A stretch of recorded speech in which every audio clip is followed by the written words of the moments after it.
Alright. Hey, what's up guys? Chillis, going back to 999, 9 hours, 9 persons, 9 doors. Last time we got through the first class cabin as well as the casino, met up with the others, and now we are separating once again. And Snake went missing and we had to leave Ace behind because of it. Yeah, so this time we are heading through the 7th door with 7 and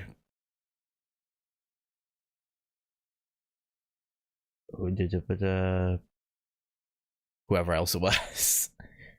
Clover, 7, and Junpei walked toward. Okay, yeah, Clover walked toward door 7, and then yeah, Akane, Lotus, and Santa are headed for door 8.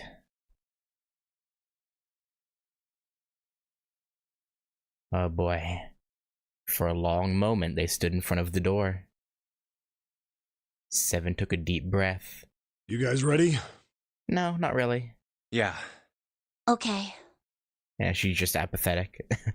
Okay, let's go.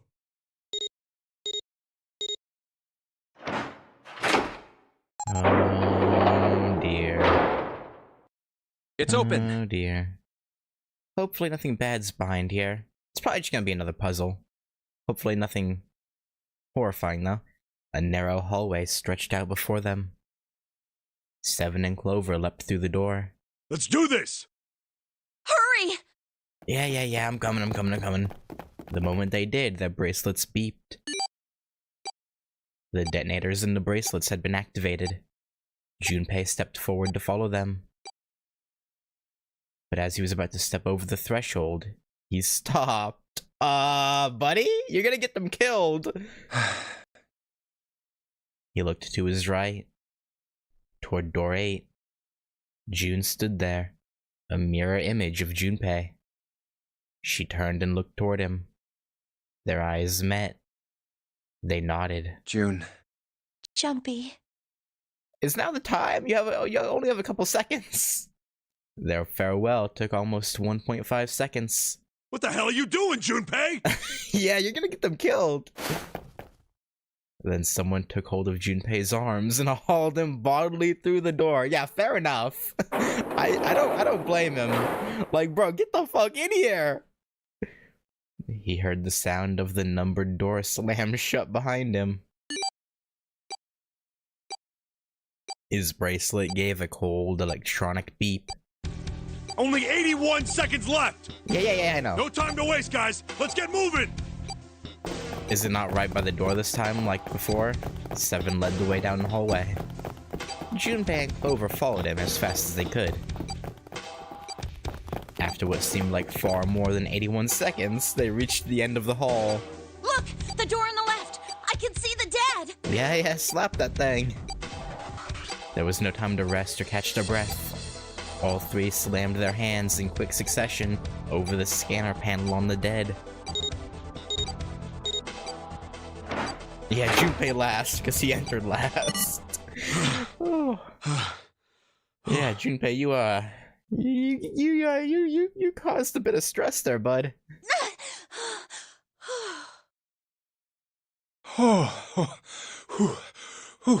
Uh-huh. Still trying to catch his breath, 7 leaned heavily against the wall. It stopped.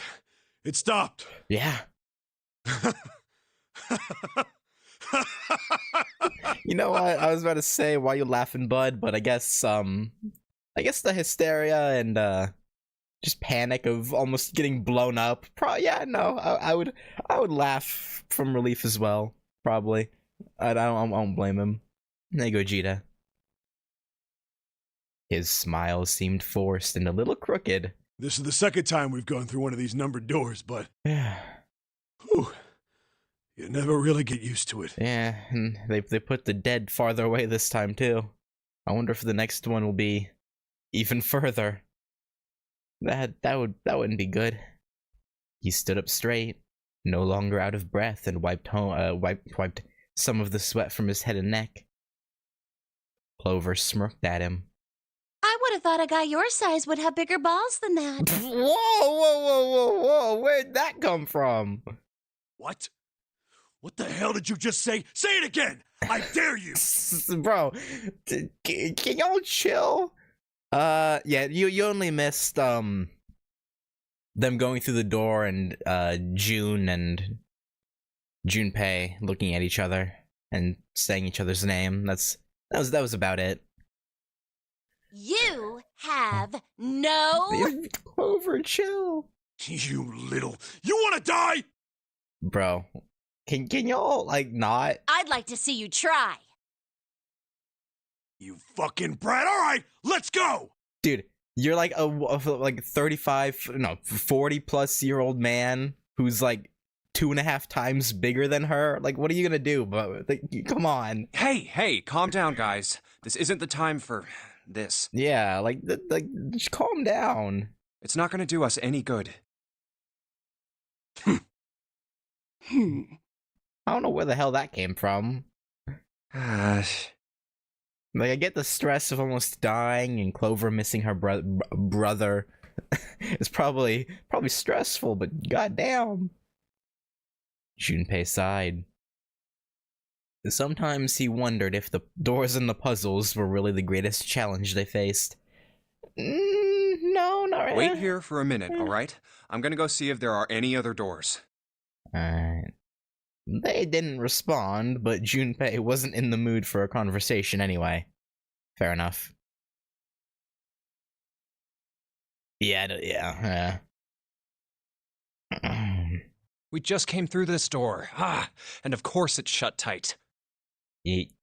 Yeah, no, the numbered door was shut tight last time too. When you went through one, so yeah. There's a short hallway on the left here. And an iron wall. I doubt I can get through it. At last, he gave up and returned to Seven, who was tapping lightly on the wooden door. This door's the only option we've got, right? Seems that way. Looks like it. Hey, something's written on the door. What? On that iron plate. It says operating room. Okay. If this thing's telling the truth, there could be body parts inside here. Hopefully not. Well, this is probably not going to be pleasant. Zero wouldn't put actual dead bodies in here, right? Right, guys? Well, this is probably not going to be... something about it made Junpei feel nervous. Well, there's no point to standing around. Yeah. Might as well go in and see what's waiting for us. Hopefully not an actual dead body. Ideally. Seven grabbed the brass knob and slowly opened the door. The creak of the hinge sounded like the groan of an old woman. Yeah, no, it's... What's wrong? Great. No, it's nothing. A chill snaked its way down Junpei's spine. Let's just go. Quickly, he gathered what courage he could and took the first step into the room. Seven followed with Clover right behind him. Huh? Part of the room just past the door was obscured by a screen. What the hell is this? Probably privacy curtains? Why don't we take a look? Hey, Clover! Clover's curiosity got the better of her, and she darted past Junpei to peer around the screen, but it's probably not a good choice. There's actual dead bodies, aren't there? That's... Her scream nearly blew out Junpei's eardrums. What? Clover! He and Seven ran toward Clover to see what had frightened her. Hey, what's wrong? They rounded the screen and the cause of her outburst was immediately clear. Okay, it's just a mannequin. What the hell is this? Whew. Is this a corpse? There's... Bro. You can see, like, all the joints. Like, the wooden... Dude. It was something that looked kinda like a human, lying across some sort of bed. No, not a bed. An operating table. The table sat on a rusty steel lift, and a cluster of bright operating lights shone down on it from the ceiling. We should probably take a closer look. Yeah, I imagine this is gonna be a main part of the puzzle for this room. Yeah. Slowly they approached. As they got closer to the body, it became clear that it wasn't a body at all. This is... Yeah, freaky-ass mannequin with a heart in it for some reason. What the hell? That's just a huge doll or something. Yeah, it's like one of those artist dolls. You know the little wooden guys. Doll? I wonder if it looked like less clear on DS. I don't know. Maybe. I mean, I could see that. But like for them, you'd think they would be able to notice still, right? Because like for them, they're in. I don't know. Clover did not look terribly comforted. Slowly, she approached the operating table and looked as intently as possible, from as far away as possible at the thing. Yeah, that's a relief, huh, Clover? Junpei could see her relax. You're right. It's only a doll. Yeah? Man, it really scared me. Yeah, I mean, I guess if you just round the corner and just see it lying there, maybe your brain wouldn't register that it definitely doesn't... Yeah, okay, I guess I can understand why she freaked out at first. She heaved a great sigh of relief and wiped a few drops of sweat from her forehead. Seven smirked. Well, I guess it would have been weird if you actually had any balls. True. Shut it! Don't you start with me, fatty.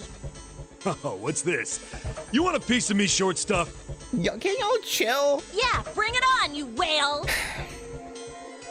Hey, guys, not again, okay? Seriously, knock it off. Jeez.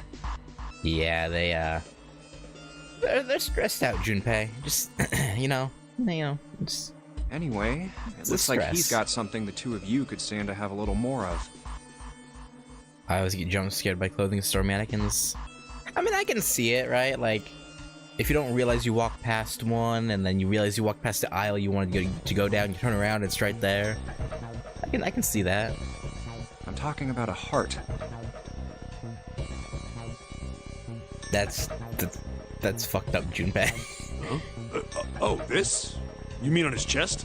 Yeah, I hope it's not an no, well, I mean, it could be an actual heart, just without the details added to it, I suppose. Yeah. It was set a little higher than normal for a human body. But from the shape of the organ, there could be no doubt that it was a heart. Why would there be a heart in a doll? For fucked up puzzle reasons? I don't know. I don't think it's a doll. You think maybe it's like a medical mannequin or something? Yeah, probably. Something like that. Or maybe it's got more personal uses? 7. Buddy. Seven's grin was more than a little perverted. Bruh.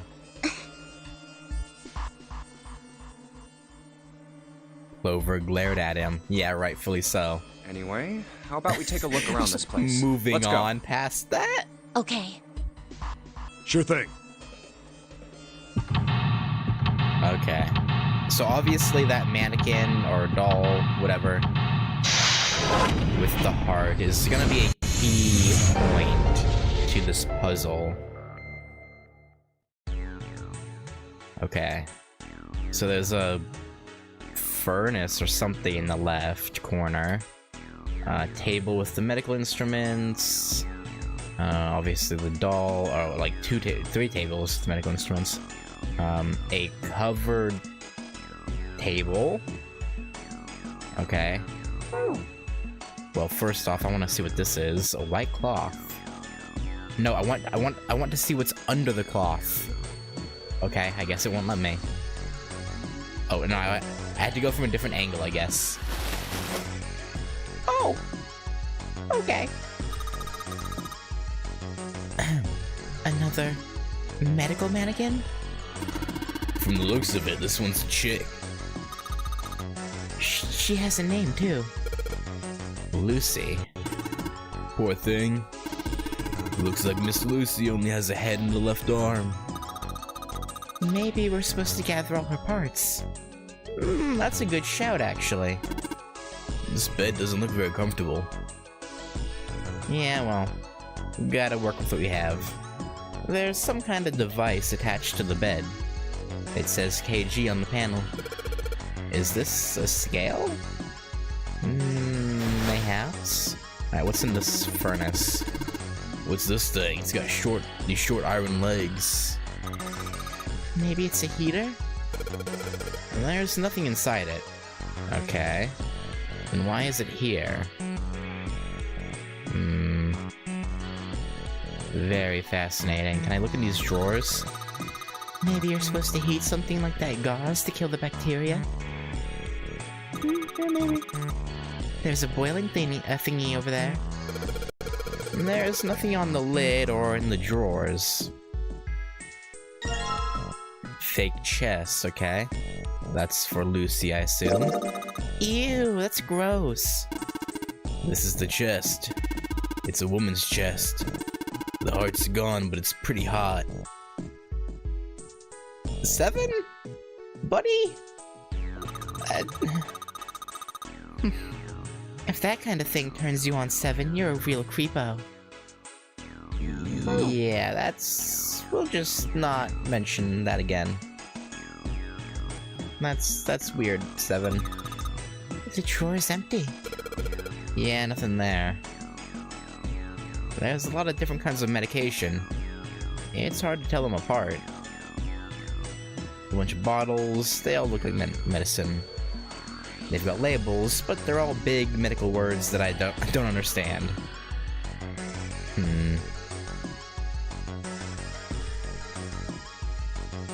Chemical room. Locked. We're gonna need a key for this one, okay. Wait, can I go to the left? I can. Preparation room. Locked. If I find the key, if we just look some more. Okay. Interesting. Bunch of syringes. Why is this one brighter than the others? Because it's grabbable. I guess it makes sense. A scalpel that's not rusty. Seems like it was put here for a reason, huh? You think it's telling us to cut something? Yeah, I do. Let's, can I grab anything else? None of it looks useful. Yeah, it's all pretty rusty. Okay. So that's all useless, so no, don't have to worry about that anymore. What are you doing, buddy? A medical mannequin with its guts showing. Ew. Gross. Hey, Junpei. There's a slit in this thing's chest. Yeah, sure is. There's something in there. Maybe we can get it out. Damn it. Stinking thing won't budge. It's stuck. Well, I guess you can't use force on this one then. We need something small that can fit into that little hole. Like a scalpel? An internal organ, specifically a lung. You can see this thing's internal organs. Okay, now I guess the scalpel is not for this, okay. There was this table. This thing? They use these for surgery, right? Let's see. Syringes, cups, a plate. And there's a sort of scissorish thing, thingy. Aha. Kosher forceps. Are those scissors?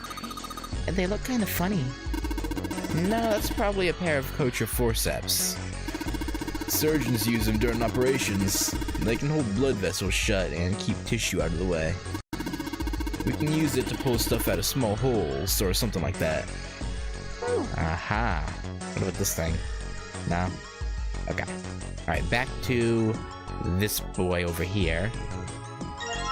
Fake organ. So we took the organ thingy out of the chest. It's a lung, not an organ thingy. Why does 7 have so much knowledge? This is kind of weird. Huh? This part here on the back, it's all rubbery. You're right. So, it's a fake organ, of course it'd be. Wait, what's 7 grabbing it for? Hey, it feels like there's something in there. Or in here. You think we can cut through the rubber part? Oh, okay, so we did need the scalpel for this thing, but after we got it out, okay. Alright, so combine. Let's try cutting this organ with a scalpel. Organ key? I guess that's one name for it. There's a key in this organ. Found a key in an internal organ. Yep. that we did. Okay, so which room is it for? Is it multi-purpose key? Or is it only for one? Awesome, it's unlocked. Alright. Okay, 1 iron, 2 salt, 3 water. Oh, I don't like this. I don't like where this is going at all. Blue liquid. It looks like there's something inside that bottle. Why don't you try pouring some out into the gap? Can't see any reason why not. What's that? It's bright blue. Do you think it's alien blood? No. No, I don't think so. Where the hell did that come from? Then what do you think it is, 7? I don't know, some sort of special bath soap? What a boring guess. I mean, honestly, it's more believable than whatever you said, the alien blood. A red liquid. It looks like something inside the bottle. Okay, same thing again. Can't see any reason why not. It's bright red. Do you think it's blood? No, blood's thicker than that. Then what is it? Beats me. Yeah, well. Alright, grab this. There's a note on top of the table. Iron equals 1, salt equals 2, water equals 3, carbon dioxide equals ammonia equals ethanol equals What do you think this is a hint for? Maybe it's got something to do with this box? Maybe. Thing won't open. Is it locked? You probably need to put in a passcode. I mean, geez, they've even got a keypad on there. How much more obvious can you get? I can only enter 3 numbers. E is for enter and C is clear. Once you input the number, press E. If you mess up, press C. Let's give it a shot. I would wait until we have information. I doubt it's as simple as... Yeah, I didn't think so. Okay, so we have to find something else. Hey, Junpei, you think there are any slugs on this ship? Huh? Well, if there are, I was thinking we could put salt on them. What kind of sadistic ass? What's she pointing at? The label states knackle. Salt, huh? Do you think 7 will shrivel up if we put it on him? Y'all gotta work out your beef. I don't know what the...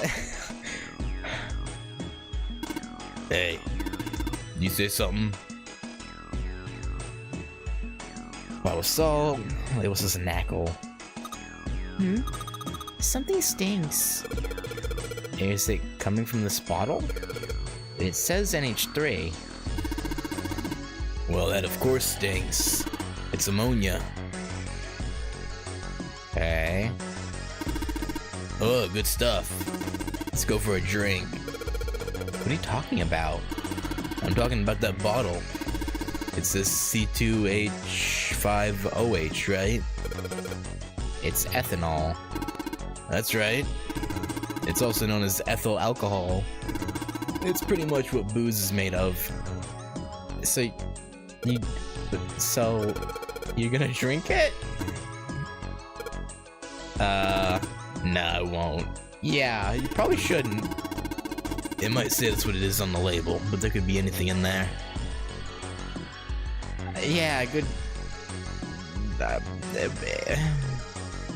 Good decision, questionable reasoning. Hey, Junpei. There's dihydrogen monoxide on the shelf. Why don't you just say water? What's this? Looks like a can with a spray nozzle. Says CO2. Yeah, but I like saying knackle. So it's a can filled with carbon dioxide. Yeah. Okay, we haven't been able to pick anything up, though. Knackle. Na is sodium and Cl is chloride. So salt is made up of...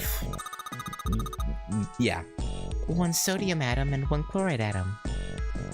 That is how that works, yes. There's a bottle of iron powder on the shelf. How do you know it's iron? The label says Fe. Fire Emblem? Fe stands for iron, right? That it does. Ammonia. NH3. N is hydrogen and H is hydrogen. So in other words, ammonia is made of one nitrogen atom and 3 hydrogen atoms.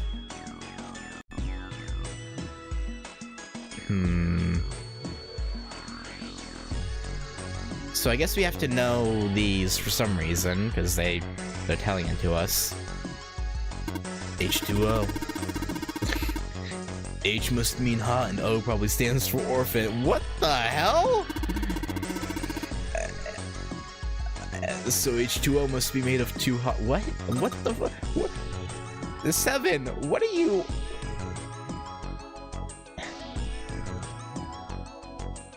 Bro has problems. 7. Is your head okay? Probably not. 2 hydrogen. Oh, yeah. Alright, let's just get all this dialogue. C is for carbon, O is oxygen. 1 carbon, 2 oxygen atoms, yep. Rectangular table. I wonder, did people mix medicine on this thing? Probably. We've gotten everything right. Bottle of ethanol. Ethanol is 2 carbon atoms, 6 hydrogen, and 1 oxygen. Alright, so we have all the dialogue now, I'm pretty sure. So...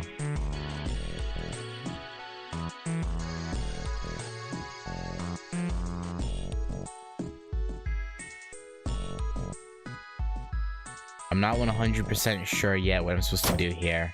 So let's back out and go left and go here. No, okay, so we do need a second key. Hey, Meridak.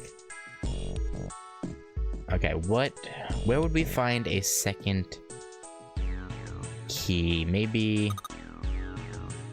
You mean Lucy? Yeah. Hey, this thing says something too. It says... John. Miss Lucy over here has only got a head and left arm. Looks like John's still got all his parts though. What the hell is going on here? Yeah, I guess I should probably give Lucy her, I have to take this off again, right? Give Lucy her parts. Fake chest. Lucy's head, and maybe something will happen if we gather all of her body parts. Okay, so I can't add it until I get all the parts, I guess. Huh. I haven't checked the shelf, have I? Okay, it just makes me go sideways. Alright, maybe I'm not done in here. Well, obviously I'm not done, but like, you know. A little water. Ooh, did I miss something? Oh, right, I didn't look at this one. Oh, no, I did. Oh, here we go. The iron, right. It's a molecule with only 1 atom.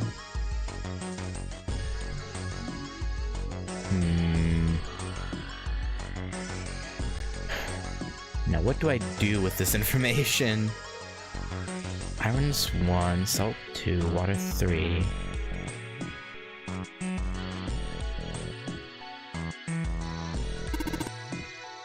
maybe represents a number. Well, yeah, I know, but I wonder what numbers go after carbon dioxide, ammonia, and ethanol.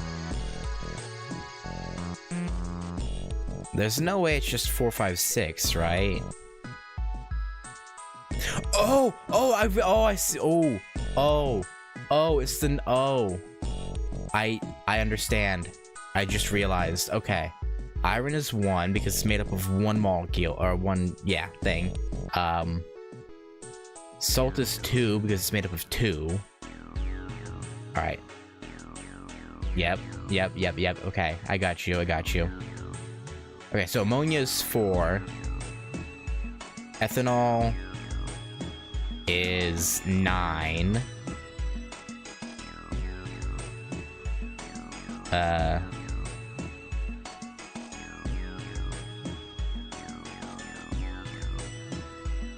So it's 493.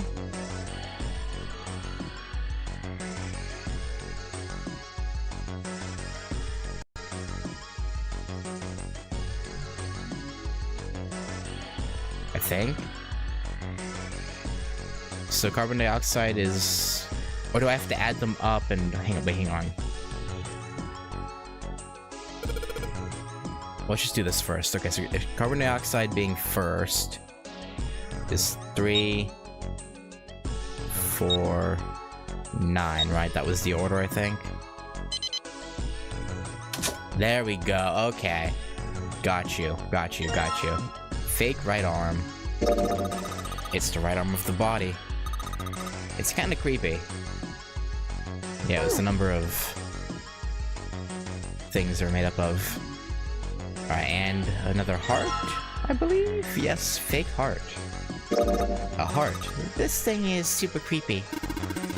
This ain't good for the heart. Ha ha ha ha ha. Yeah, very funny, 7. And can we combine it with the chest? No. Okay, so we got what we need in here.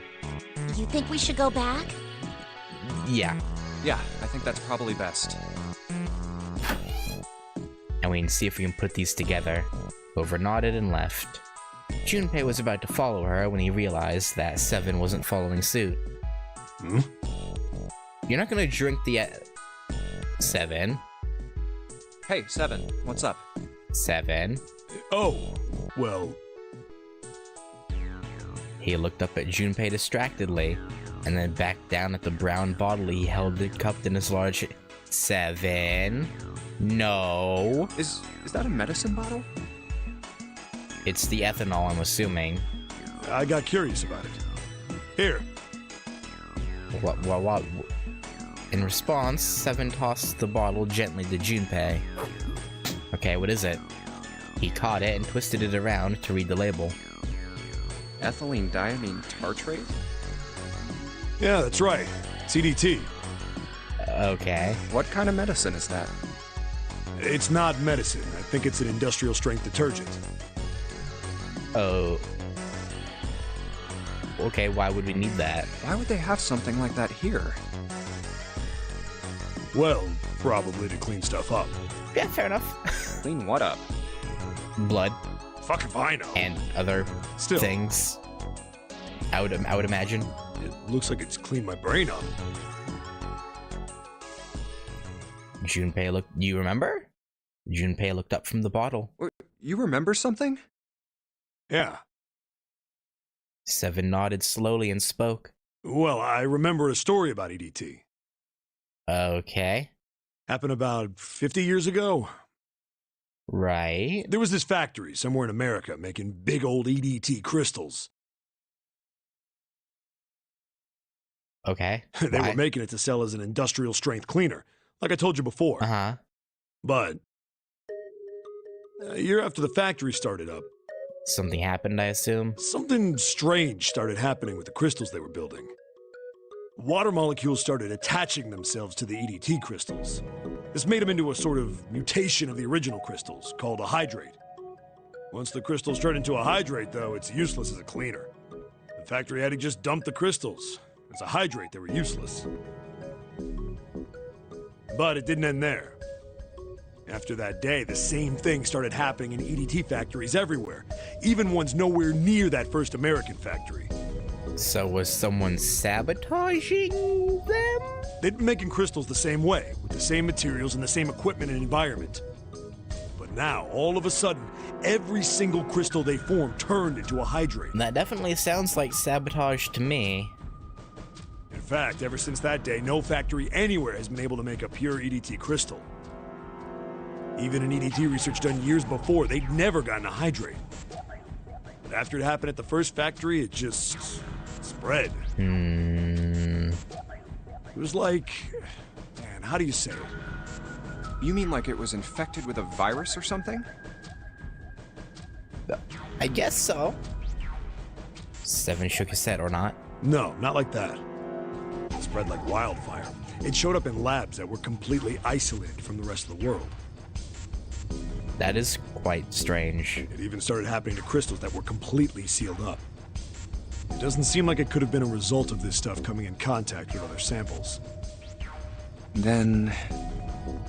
You know, someone was sabotaging the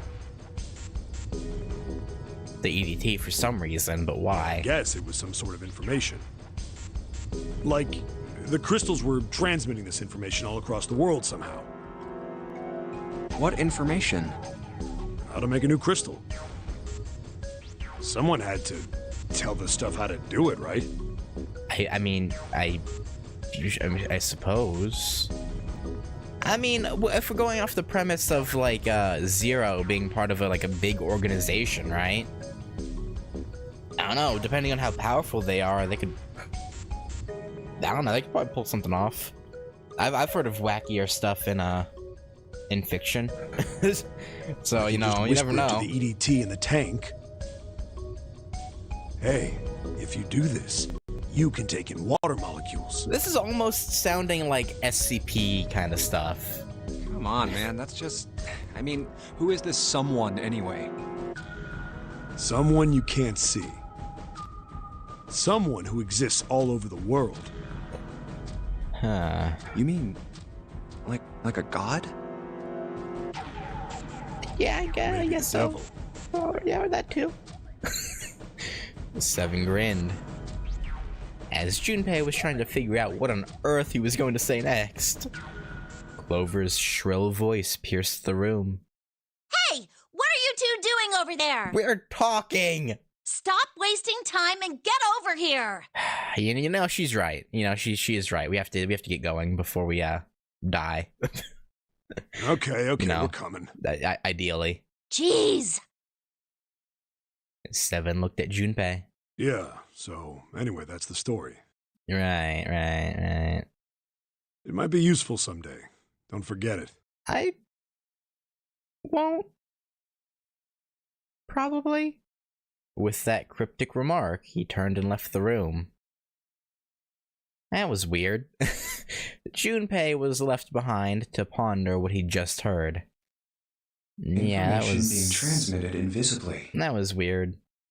Could such a thing really happen? Well, I mean, why not?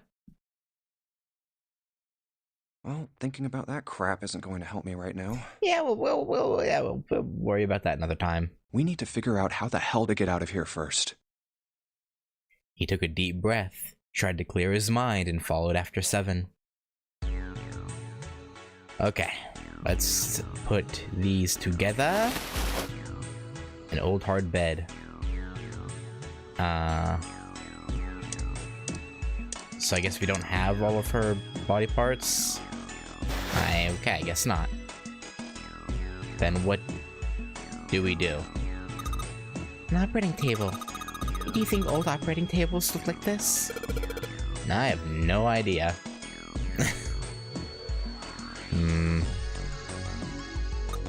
Hey, I wonder what this thing is. It says KG on the display. You think maybe it's a scale? Probably. Huh? There's some sort of lid on this thing. Why don't you try opening it? Can't. There's no handle. I can't get under it with my nails either. We don't have the scalpel anymore, do we? Probably not. So how do we get in there? I mean, we can't go in this room. We need another key. It's locked, but... let me try... doing this again. No. Organ key. We still have the organ key for some reason.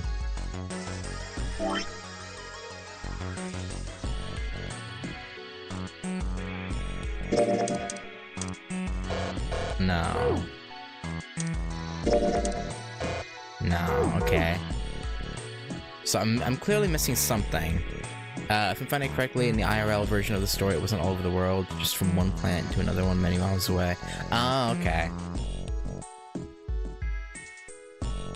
I actually didn't even know it was. I thought they were just making it up. It's interesting. There's a pipe going outside. Yeah, I know. Hey, I know. Let's go through that pipe and escape. Are you nuts? What the hell is wrong with you? Junpei, are you flexible like an octopus or something? Yeah, no, she makes a good point. Since we're not octopi, we can't go through that. Yeah, unfortunately. If only. There's nothing in the drawer.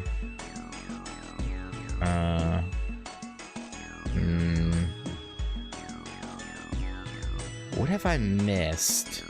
An organ is missing. Oh, we never looked at the screen, I guess. The people in these games are sometimes very obsessed with pipes. Just a wooden partition. Nothing special about it. We sure about that? We must be missing something. I can't do anything with this right now.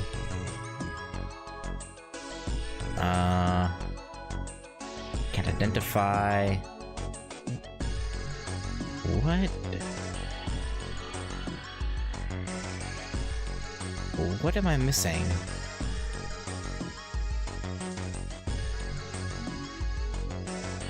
Something like a lid in the front. No?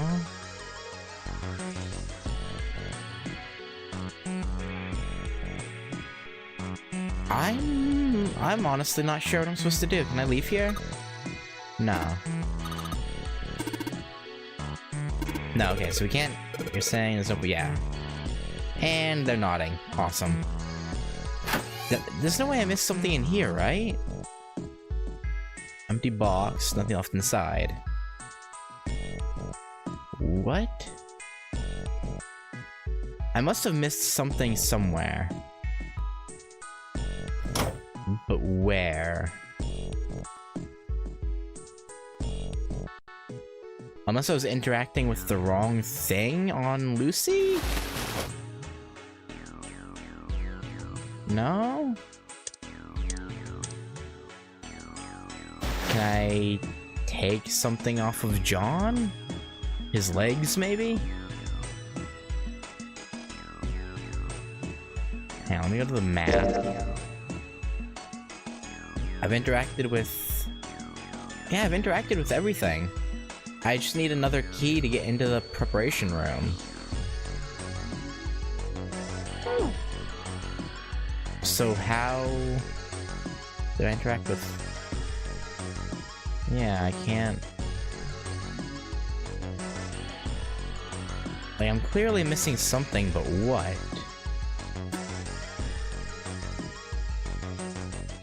Yeah, I checked that one. The organ key didn't work. A table with a scalpel and forceps. They're all rusty, though. Don't think they'll be real useful. Unless it just wanted me to finish the other room first. Yeah, no, I can't interact with it.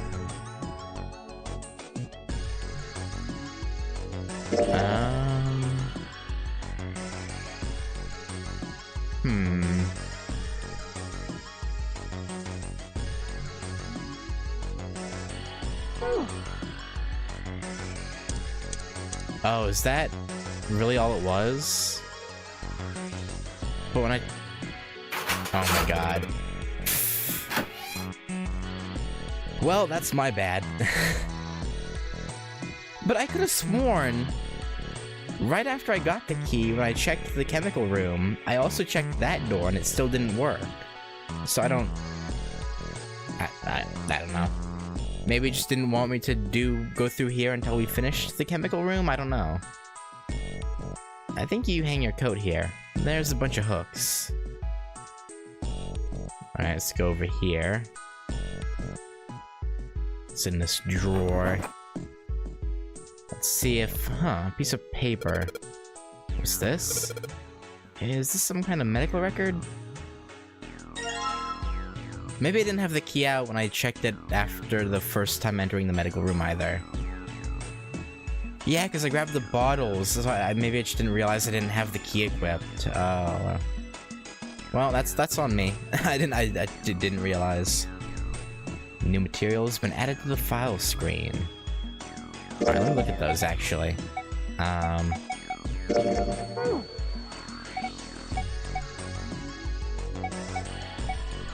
Medical record. Medical record found in the preparation room. It has records for the two mannequins. There's a male mannequin named John and a female named Lucy. The record shows each mannequin's total weight and the weight of their individual body parts. Okay. So John's heart is 2.3 kilograms. His chest, or his torso, is 6.2. His arm is 1.5. So I assume the other arm is as well. I probably don't need to know that. I probably should need to know Lucy's. So Lucy's... 6, 2, 1, 5... Why do her legs... Why do both their legs weigh different amounts? Huh.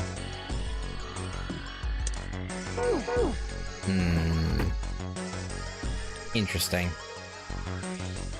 Probably can't. Yeah, I need a key for that. Even budge. I think this is the exit? Probably. What's this? A light switch? Doesn't seem to be working. Yeah. What the hell are you doing? Don't you want to get out of here? But I'm tired. Well, now's not the time. You can rest when you're either out of here or when you're dead. 4 different... Oh boy, here we go. This is what we need the liquid for. Each one different color: white, red, blue, and purple. Does this thing react to something and then the lights light up? Probably.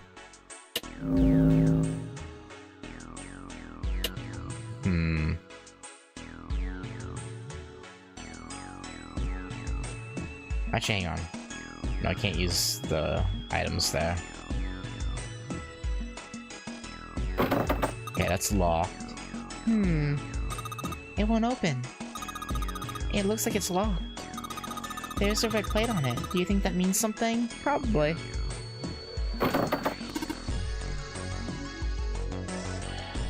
I mean, I wouldn't be surprised. I was just... didn't expect the game to point that out. I don't know. Damn. Just seemed like an interesting detail that they would include. I don't know. It's not opening, locked of course, blue plate, and purple. Damn, it's not opening. It won't even budge. It's got this purple plate on it too. What about the sink? A sink. Doctors and nurses probably washed their hands here before an operation. Nothing suspicious here. Right.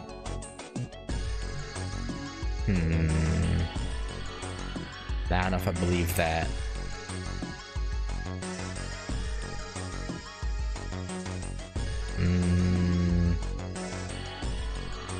Cabinet with a drawer.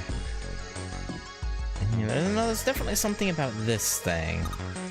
I found it. Oh, I didn't inspect the beaker itself. Whoops. Found a beaker. Yeah. Empty. 4 different lights, yeah. Okay, we can't use our items on it. Which is interesting.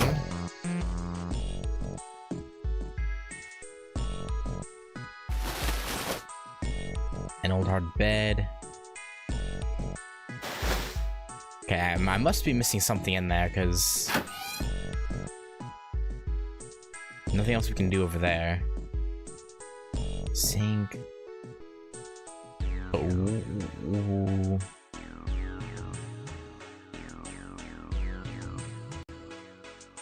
Let me look at the map. The sinks, the drawer, the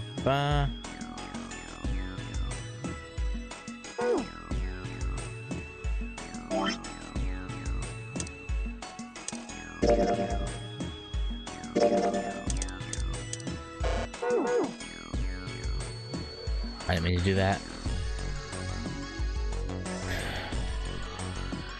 Oh, now I can use the liquid. Okay, I guess it was just bugged or something? That was weird.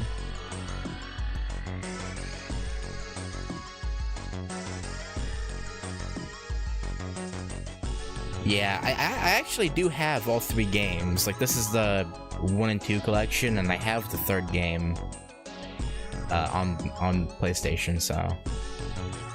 Well, we'll see if we get there. I don't know.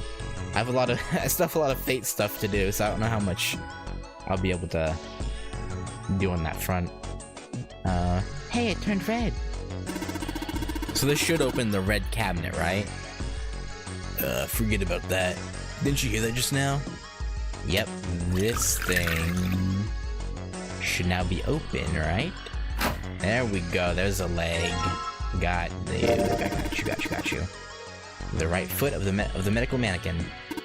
Yes, it's a woman's foot, but damn, it doesn't look hot at all.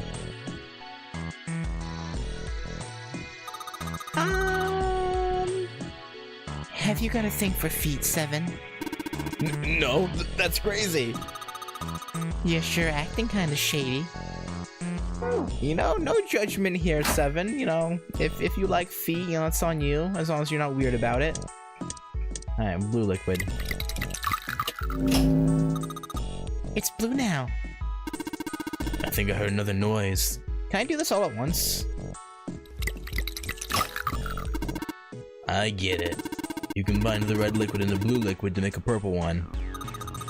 Good job, Junpei. The purple light came on and I heard it unlock. I'm sure it's unlocked. The locker with the purple plate has got to be unlocked. Alright, let's see what happened. Alright. And somehow we take both back, and they're not combined all into one. Oh no, it is. They are combined into one, never mind. For some reason, for a second I thought we got both back, and I was like, a locker with a blue plate on it. There's something inside. I meant to click on the foot, thank you. Take left leg. This is the left foot of the mannequin.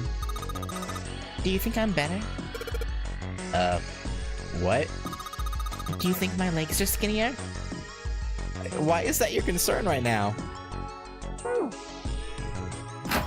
Okay, I mean... This is a really big nose. I think that's her, like, stomach area. That's no nose. It's the stomach. Oh. A stomach. Yeah, I can see why you'd think it's a nose, though. I can see it, kind of. Oh, okay. Let's back out of here. Turn over to Lucy. And put these together. Alright, guys, click on this. Okay. So we've collected the 6 parts of the medical mannequin. So the ones we've got must be for Lucy, right? No, it's not gonna be that easy. Seems like it. Well, I said we give Lucy her parts back. Any objections? Nope. Agreed. Alright, let's get started. Combine! Alright, now how much does she weigh? Oh, there's a number on here. 51 kg? What's this? Is this the weight? Well, we were just stacking body parts on it, so it makes sense that it'd be the weight. Alright, now she's actually supposed to be, what, 53.4 kg? Right? 53.2. Okay, so she needs to go up in weight, and John needs to go down. And with the way 7 was focused on the feet, I'm going to assume... Hey, nothing happened. That it's the legs that have to be swapped. Maybe it's wrong. Wait. Yeah, well, you know, there's a scale on the side of the bed. Maybe we need to get the scale to a specific number. How are we gonna do that? I think we're supposed to swap her body parts with John's. Oh. Let's give it a shot. Operating instructions. The screen will display 2 medical mannequins. You can switch their body parts by selecting the part you want to switch out. Okay, easy enough. See, I want to swap both legs and an arm and a heart. No.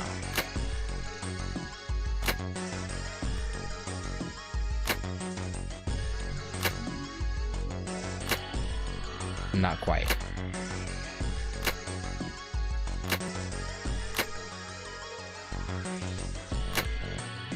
I guess chest, then leg. There we go. Hey Junpei, I just heard something. It came from John's operating table. We better check it out. That wasn't a hard puzzle. The hardest part of that was me not realizing I had to have the key equipped. that was my bad. Okay. Alright, John. Hey, Junpei, look at the scale. John. Huh? The lid on the scale. And there we go, got the key out. Hey, it opened. Oh, I get it. It must have opened because we matched John's weight to what's on the chart. Jupiter key. There's a mark engraved on this key. Jupiter was one of the ones way back in like the central area, right? Do we have to go all the way back? Maybe? There's a mark engraved on this key. I think it's the Jupiter symbol.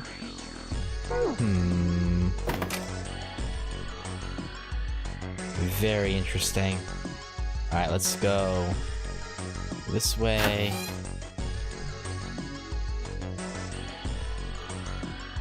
Hey, hold on. Oh, it was Saturn in the main? Okay. What? Junpei stopped, about to put the key into the doorknob. Oh, what's up? Where's Clover? Oh god, not again. Huh? Clover. Junpei turned around, nowhere to be seen. Oh, god damn it. Where the hell did she go? Okay, just hold on a minute. I'll go get her. Clover, now's not the time for this bullshit. Sure thing. Junpei left 7 at the door and headed back to the operating room. He found her standing next to the operating table. She was staring at the mannequin. Hey, Clover, what's wrong? Come on, let's get out of here. What's up, Clove? She didn't respond. If she hadn't been standing up and breathing, Junpei might have thought she was dead. What are you doing? Did you want to come back here and say goodbye to John? I don't think now's the time for jokes, Junpei. It wasn't the best joke, but it was something. An attempt to lighten the mood. Clover didn't laugh. Yeah, no, I wouldn't. I wouldn't either. She stood stock still and said nothing. Hey, Clover, can you hear me? Perhaps it was something he'd said, or perhaps it was something else. Suddenly, her mouth opened and she whispered in a dry, dead voice. My brother might be dead. don't think that way. Come on. Huh? That's why we couldn't find him. I don't. I mean, maybe you might be right, If he's dead, but don't. You can't think that way. I'm going to be next.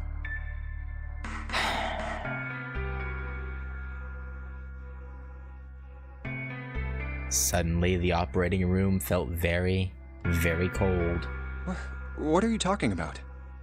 What's wrong with you? He gave her a small shake, but she still didn't respond. The silence grew heavier. Let's just get out of here. We've got the key. Let's use it. That cool with you? Yeah, Yeah, this is mildly concerning. Clover nodded, almost imperceptibly. Still, Junpei was glad to see she was at least somewhat responsive. Then it's time to go. Yeah, we won't be able to find Snake if he is alive if we just stay here. We gotta go forward. He put his hand on her shoulder. Excuse me. I came out of nowhere. He put his hand on her shoulder and guided her to the preparation room. As they arrived at the door, she suddenly stopped. I'm sorry. It's all right. You're grieving. What was this? Why was she apologizing? Junpei wasn't sure what to make of her. Was she emotionally unstable because her brother had gone missing? Probably. I'm really sorry. Just forget everything I told you, okay?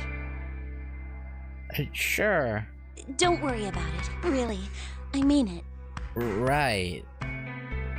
How could anyone pretend not to hear something like that?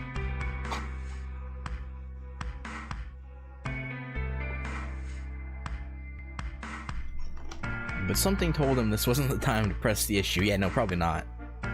You gotta get going. Junpei gave her the warmest, kindest smile he could manage. All right. Thank you. Her smile was weak.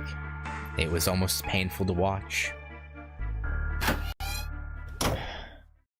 Damn, what the hell took you guys so long? She was having a crisis, okay? Seven looked up as they walked into the room, clearly irritated. You playing doctor in there or something? Please, Seven. Maybe. Have- Jealous? Have some compassion. Wait. Junpei, please. Seven avoided answering the question. Old perv. They stood in front of the door. Junpei took out the Jupiter key. All right. I'm gonna open it now. Is that cool? Yeah, no, go for it. You don't need to keep asking, just do it, alright? Fine then. He slid the key into the keyhole and turned it. He felt it unlock.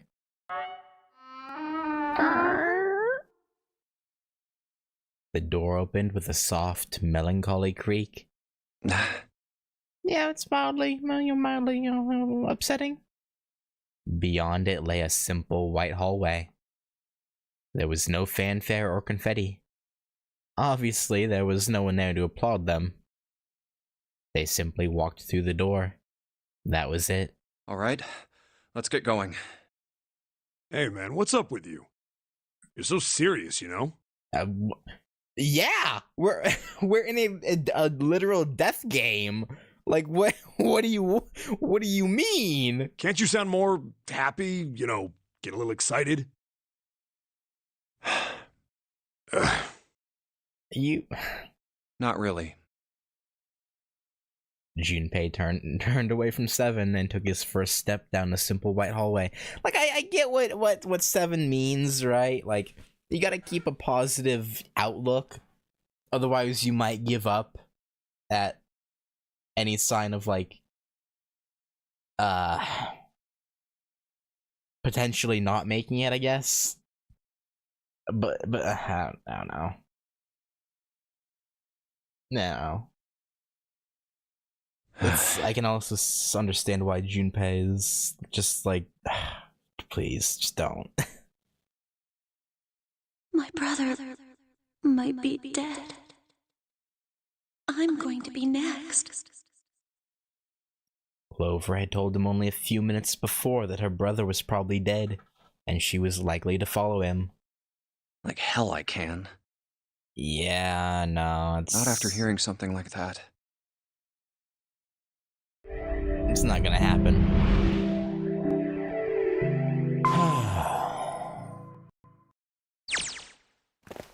They left the operating room. The hallway took them around several corners and past several doors, but they were all locked. There too, huh? Every door in this place is locked up tight. Well, yeah, he wants us to follow a specific path. So it makes How sense. about that one? The final door was hidden in a corner of the hall. May as well give it a try. Junpei grabbed the handle. As he made to push it open, a voice stopped him. The voice came from behind him and belonged to neither Seven nor Clover. Jumpy! Huh? Oh, I guess they all got spat out here too. Huh? He spun around. He saw someone running toward him from the other end of the hallway. There were 3 people coming toward Junpei and his companions. June? Yeah. And Santa! And Lotus too! See, you kept your promise. You made it together again.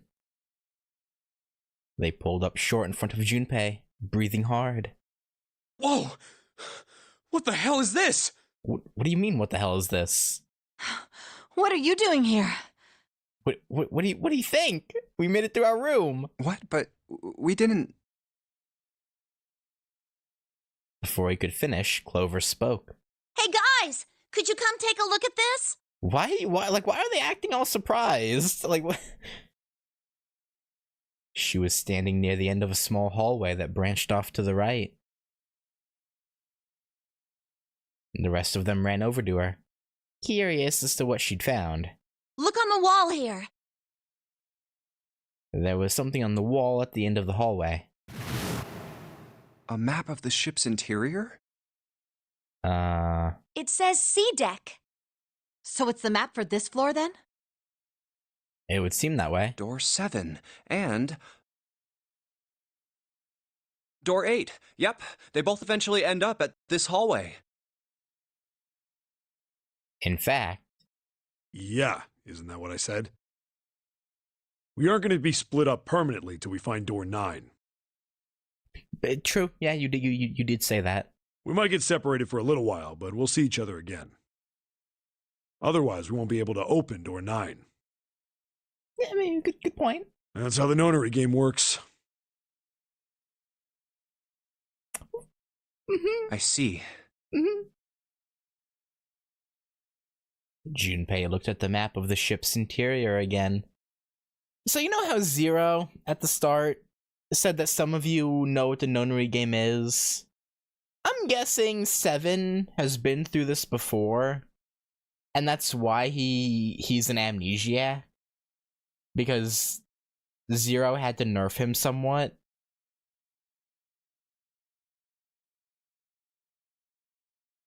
And I'm almost gonna bet 7 is the one that fixed the Reds.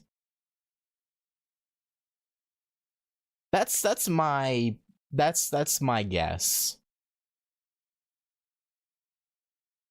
Wait a sec. What? Hey, could this lead to... As he looked more closely, his surprise and excitement gave way to weariness. Oh, You've got to be kidding me. What? One by one, the others saw what he'd seen. We may as well go. yeah. They moved as one for the door. Oh, almost forgot. We should keep this. Yeah. He pulled the map of the ship's interior off of the wall, put it in his pocket, and followed the others. The 6 of them stood in front of the door, arrayed in a semicircle. Santa stepped forward. He took hold of the door and spoke without looking back at the other 5. So based off the map, it looked like this was gonna open up into the big like hospital room. I guess this is how they get whoever they had to leave behind back. Like Zero designed it that way. Ready? I'm gonna open it. Slowly, all 5 nodded their silent assent. With a deep breath, Santa threw open the door.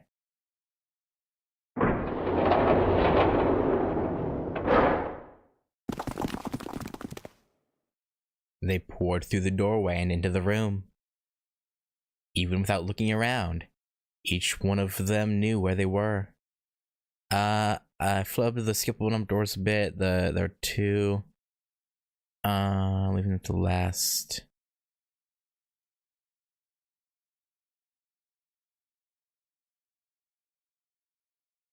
Okay, I'm not 100% sure. Okay.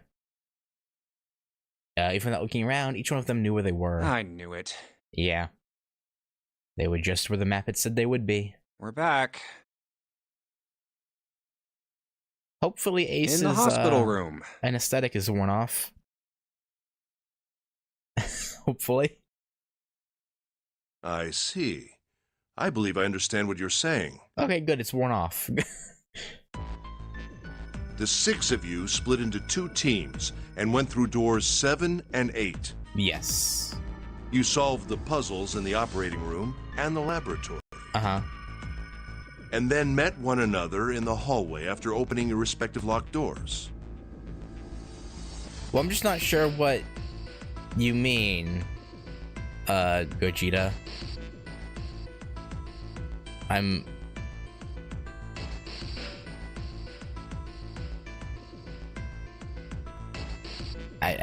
not entirely sure what you meant, so I don't know.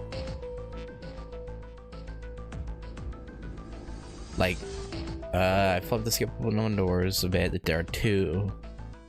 I don't remember. Yeah, I don't know.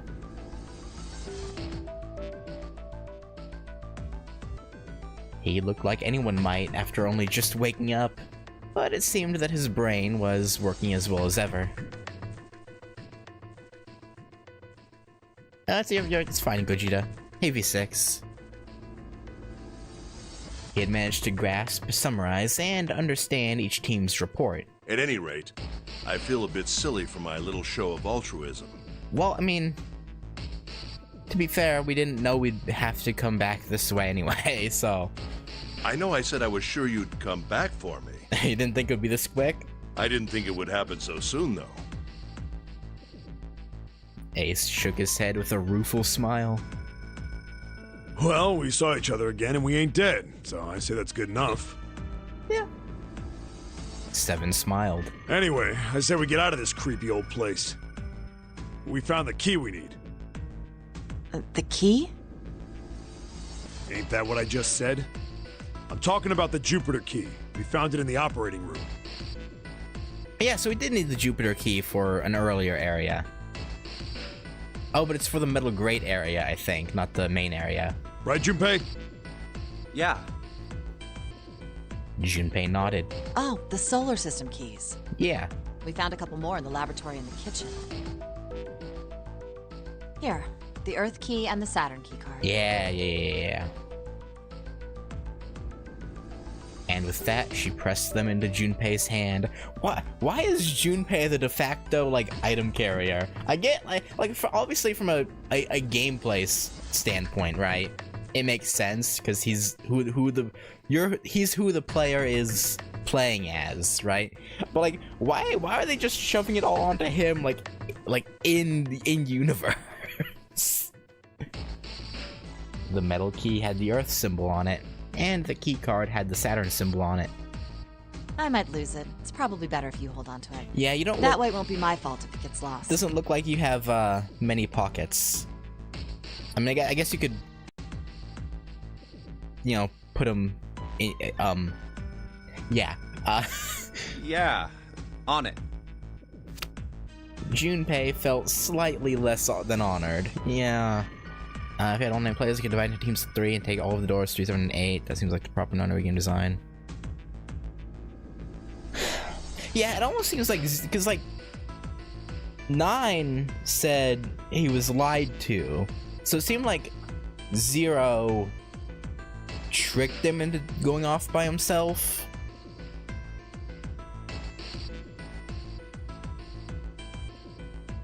Somehow, maybe the note that he had said something about it. And I don't know, I guess 0 did that to make things more difficult? I don't know. Now we have 3 keys that we haven't used yet. Yeah. The Jupiter key that we found in the operating room. The Earth key that Lotus just gave me. And the Saturn key card that Lotus said was in the kitchen. Mm-hmm. Junpei tucked the new keys into his pocket. June spoke up. The Jupiter key is supposed to be for the door at the end of that long, straight hallway, right? Yeah. Yeah. If the map's right, then it connects to the central staircase. Where we can use the other 2. Then, next to the stairs... Wait! What? They were the first words anyone had heard out of Clover in quite some time. Her face suggested they weren't going to be very happy words. What about door 3? That's a good point. There could be something through there. Look, you saw the map, right? It's the same as 7 and 8. It just lead us back to the big hospital. Yeah, but what if there's like something we need there? There's no point to seeing what's on the other side of that door. There is a point. At least there is for me. Yeah. There were tears in her eyes, but she glared at 7 as hard as she could, just the same. She looked very much like a frightened puppy. There wasn't a man alive who could have resisted those eyes. 7 looked everywhere in the room except at Clover, and muttered and coughed apologies under his breath. Yeah, you're right. I'm sorry. Snake might be on the other side of door 3. Clover nodded once. The next person to speak was Ace. Very well. I'll be coming with you then. Okay. I've had a nice long rest. I think it's time I was up and about again. So 7, you'll help me, won't you? Yeah, that would get you to 12, so... You know, and then 1 plus 2 is 3. Huh? Me? I mean, yeah. Junpei did the calculations quickly in his head. 4 plus 1 plus 7 equals 12, 1 plus 2 equals 3. And it looked like 7 was doing them too. At last, he gave up. Damn. Well, I guess that's how it's gotta be. Yeah, nothing to be done about it. So I'm going with you, huh? Yes, you are. Yep. Ace is like, yeah. Alright, let's get moving. Damn, I'm sad. I kind of want to know what's beyond there too. Maybe it'll Okay, we're heading out. show us their perspective for a bit. Maybe. Probably Be not. careful. Whoa. Didn't think I'd be hearing that from you, Lotus. Yeah, well, we need your number. Don't let it go to your head. I'd be in trouble if the 3 of you bought it. Yeah, The rest of us can't open the 9 door. that's true. Ah, the truth comes out. Yeah. 7 nodded, as if this answer made much more sense, and pulled the lever on the red.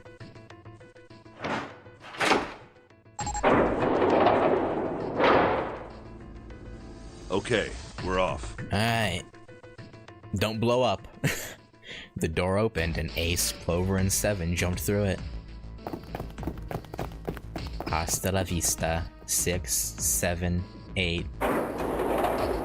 After exactly 9 seconds, the door closed noisily. Alright, we should get moving too. Huh? You know, go open the Jupiter door. Get moving.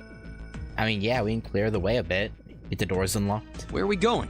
Like, there's no point in wasting time waiting for them to get back and then wasting time having to, you know, stick the key in. May as well do it now. Like, she's in the right here, to be honest. Everyone except Lotus seemed rather confused. Well, it would be a waste of time to just sit around, wouldn't it? Yeah. Let me explain. Oh, I get it. We're gonna see if we can get anywhere interesting with the Jupiter key. Hmm. Yes. If we're lucky, we might find Snake. They were at the end of the hallway lined by individual hospital rooms. And here's the Jupiter symbol on the keyhole. Yep, we know. All right, Junpei, open it if you please. Yeah, on it. Junpei pulled the Jupiter key out of his pocket and slid it into the keyhole. He twisted. With a nice, sharp click, he felt the door unlock. Junpei sucked in a breath, held it, and opened the door as quietly as he could. Oh god, what's in... Okay, right, we're back here. Right. Inside was exactly what he expected to see from the map of the ship's interior. They were in a tremendous hall, almost like a ballroom with a massive central staircase. Great! Back to the beginning. You sure this is a good idea? I mean, yeah, we had literally nowhere else to go. What do you mean? So... Well, we already searched every inch of this room, didn't we? Yes, but we have the other keys, buddy! I'm asking you if there's any reason we came back here. Were you not part of the same conversation we just were? We have two other... This guy can't be serious, right? Of course there's a reason. Of course there's a reason. Man, sometimes I can't tell if you're smart or just lucky. Huh? This. Junpei pulled two things out of his pockets. The Saturn key card. Yeah, was he not paying attention during that whole conversation we had? Like, I don't understand what his confusion is. And the Earth key? Yes. I'm lost. Where were those doors at with those symbols, Santa? Think about it. Santa cocked his head to one side, like an inquisitive bird, and looked at them. After several long moments, during which it became apparent that Santa had no idea what the cards meant, June took pity on him. Don't you remember, Santa? On C deck, where we are now, there was a big elevator behind the stairs, remember? Mm-hmm. And next to the elevator, there was a card reader with the Saturn symbol on it. Mm-hmm. And on A deck, on the door to the left, Mm-hmm. there was a keyhole with the Earth symbol on it. There you go. I think. So the two keys that Jumpy has? Should let us use the elevator and the door on A deck. Huh. Mm-hmm. Yes, that's right. June smiled, pleased with herself. So did Santa. All right, I got it. Let's get started then. That had to be for the player's benefit, right? Like, he should have been there for that conversation. We literally just talked about that. What do you say we split into two teams?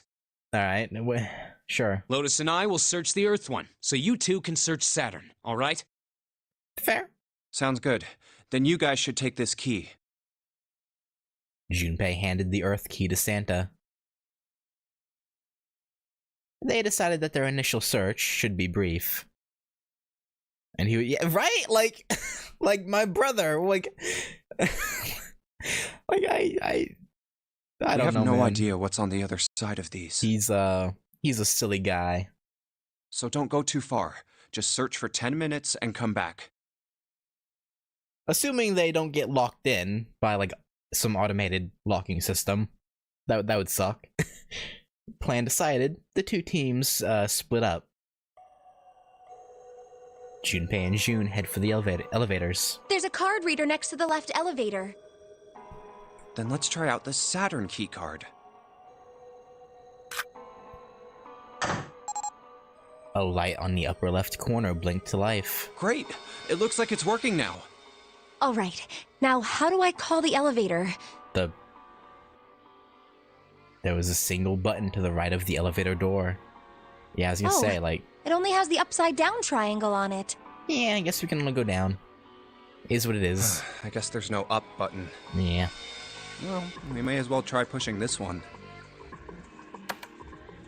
The door slid shut and they heard the grinding of the motor as the elevator car moved down. That's not a fun noise. Oh yeah, this looks great. It opened! Look, Jumpy! This looks very pleasant. Yes, totally not like a death trap at all. June's voice was excited, but Junpei could hear a tinge of anxiety. Sweet! It opened! Let's get going! He grinned at June and stepped toward the open door. As he was about to set foot in it, he felt a hand on his arm. Wait! Yeah, no, I'm with June. I don't like this. What? I'm not really, I just, oh gosh. Yeah, sound it out. You got it. Junpei was at something of a loss. What could she possibly be so frightened of? June was probably afraid of being locked up alone with a boy? No, probably not, right? They could only go down. But I also kind of want to see this dialogue. Like, will this actually affect anything, or is it only like flavor dialogue? I want to know before I choose it. Okay, just prolonged cringe. Okay. Alright, being locked up alone with a boy. After a little thought, Junpei decided that she had to be nervous about being locked up in such a small space alone with a boy. Right. Well, we will be all alone in here. In a way, it was kind of cute.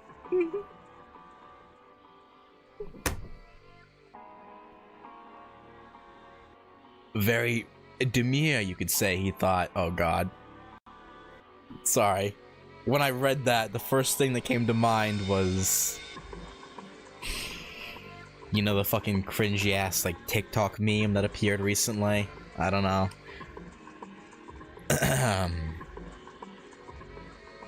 Still, even though it wasn't exactly roomy in the elevator, they weren't going to be pressed up against one another. At least they didn't have to be. My... bro. Still, it was making her nervous. Junpei couldn't help but think about how innocent she was. No. No. Jumpy? Huh? Oh, nothing. It's not important. Come on, let's go. Again, he stepped toward the elevator. And again, he felt himself restrained. I said wait a minute. Okay, damn. Why? Aren't you afraid, Jumpy? Afraid of what? Well, I've never... Hmm? You know. It's your first time?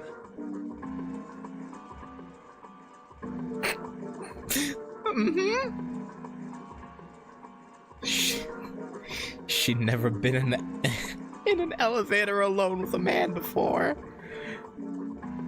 Even so, she still seemed awfully alarmed. I might... get wet. Oh god, no! No, no, no, no, no, no, no, no. Please, God, tell me this isn't gonna go where I think it's gonna go. Junpei, please, I am begging you. Don't say it. Don't say anything.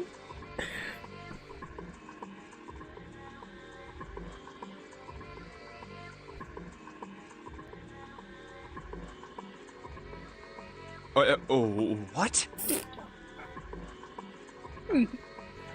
Down there. I'd get soaking wet. Ain't no way, bro.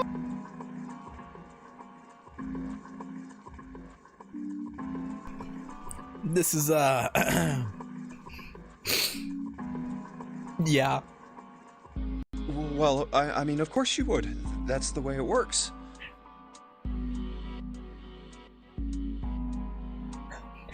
Please, Junpei, stop talking.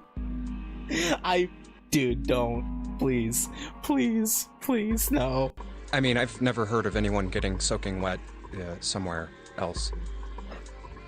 Please, shut up, Junpei. Shut up. There's no way, right? There ain't no way. There ain't no way. That's true. What do you mean that's...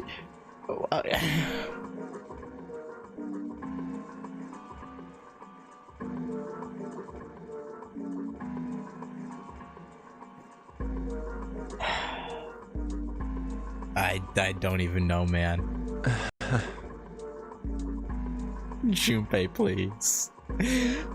You don't mind? Oh god, no. Please. Why? Who wrote this? I just want to talk. Mind what?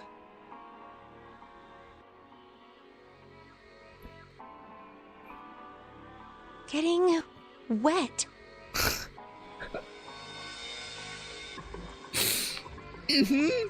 No, don't mind at all. Well, I don't know.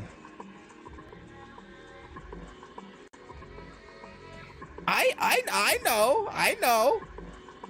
I know what she's talking about, but it's the...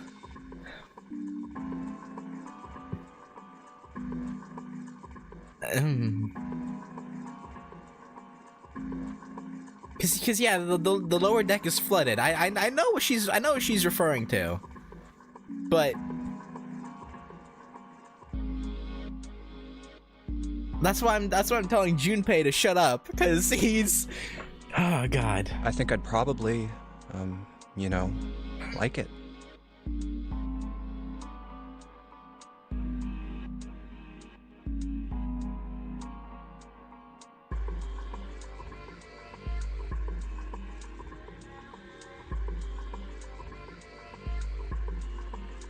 Yeah? You'd like getting wet with Junpei, or Akane, I should say? Yeah? Uh-huh. Gosh, Jumpy, you're so brave. Oh god. Junpei, whatever you're gonna say, don't say it.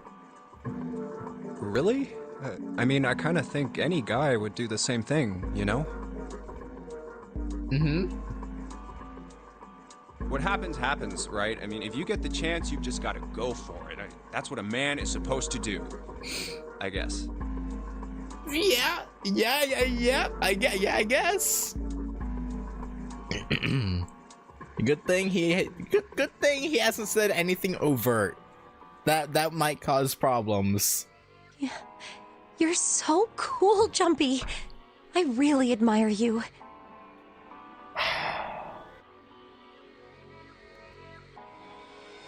That doesn't really seem like the sort of thing you ought to admire someone for.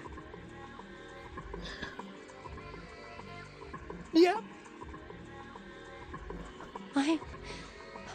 I'm really scared.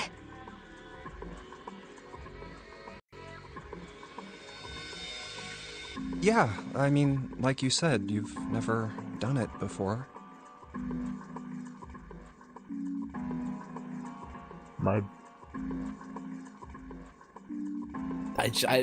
don't, dude.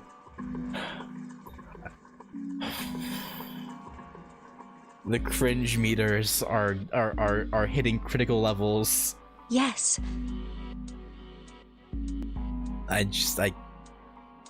So, I don't think I'll be able to last very long. And then it'll be over.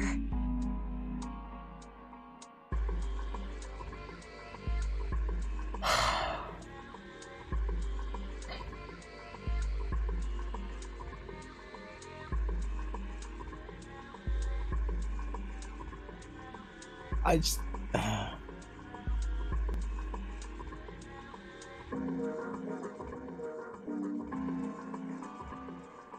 I just don't. How is June not realized what he's talking about? Wait, she know. Oh my god. Over? Yes. I'll go to heaven. Dude.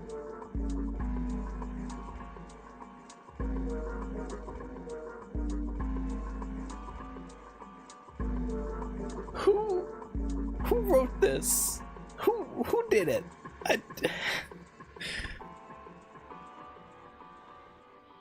Heaven? It feels kind of like you're floating in space, and your mind gets all fuzzy, like when you pass out. I don't know anymore, man. Because you'd think she would have realized what he was talking about at some point, right? But, because, like, she never said exactly what she was concerned over. So, but at the same time, she's just not that kind of person. She might not even...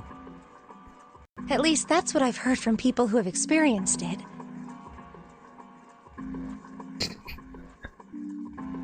Dude. Bro. What is this game? Ah, yes, I've heard that too. Mm-hmm. Are they talking about drowning or orgasming? You know, it's real hard to tell. Although I don't think the same thing happens to guys. Okay, she has to realize now, right? Right? Like, there's no way she doesn't realize at this point. Right?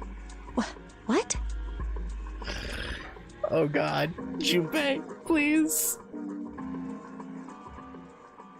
Huh?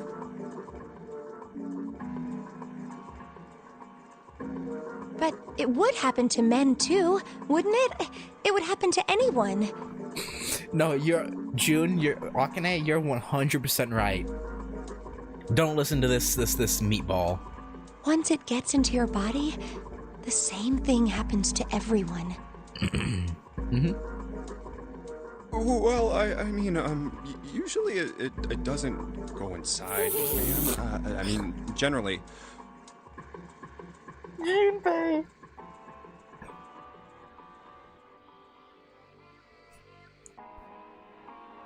Yes, it does.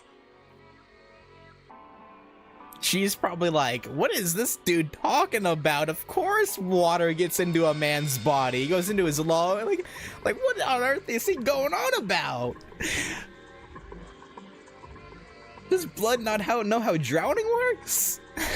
Well, eventually it will. It's not like you really have a choice. Your body will force you to swallow some of it. Eventually.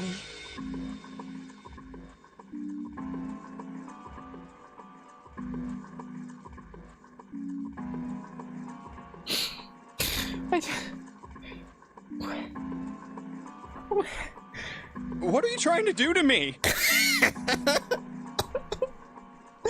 I mean, it's your own fault, man. Nothing. I'm not going to do anything to you. I'm just saying that that's what happens. It's a psychological reaction to what you're experiencing. Okay, how has she not mentioned water once? She mentioned about being wet. She never once said the word water. How? Like, how has this continued to go on? Oh, is that so? Then it's only natural? Is that what's natural for living beings? Perhaps he'd been mistaken all these years. From a certain point of view, he may have, yeah. Had he misunderstood life so gravely? The thought terrified him. June seemed to be entirely oblivious to Junpei's mounting confusion and terror. I know most men probably have larger lungs, but even then, I don't think you could hold your breath for 20 or even 10 minutes. No, you're right. You're 100% right. Eventually, you'd have to breathe, and then the water would get into your There we lungs. go. There we go. Once that happens, your body won't be able to get oxygen anymore, and you'll start to feel that floaty feeling as you pass out. Finally got there in the end. Huh. Oh. Yeah, oh.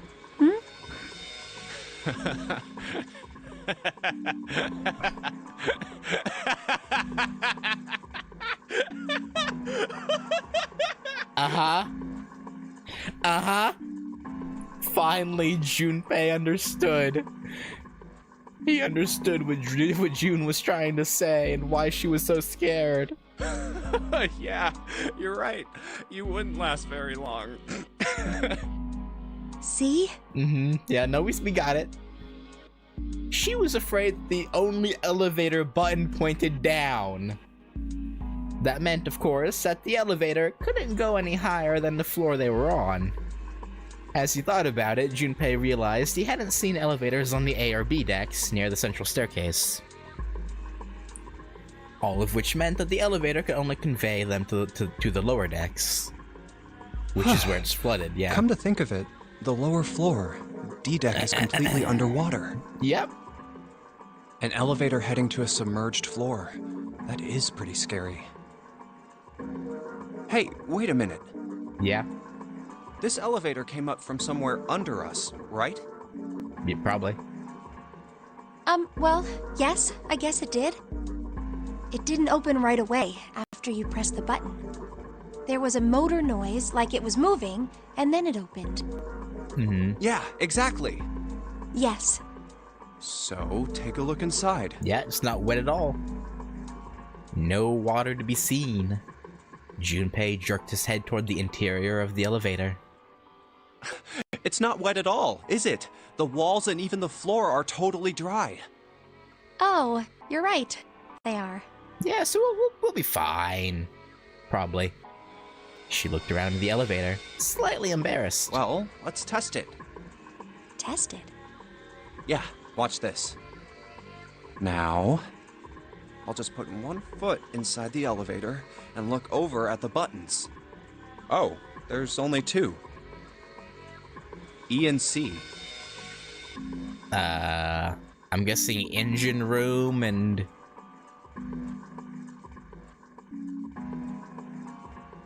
C deck, yeah, right. The engine room and C deck. All right, I'll push E. He pushed the E button and jumped out of the elevator.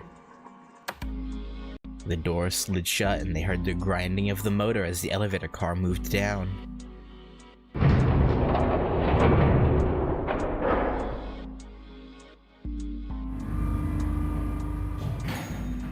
I think I can hear it opening on E deck.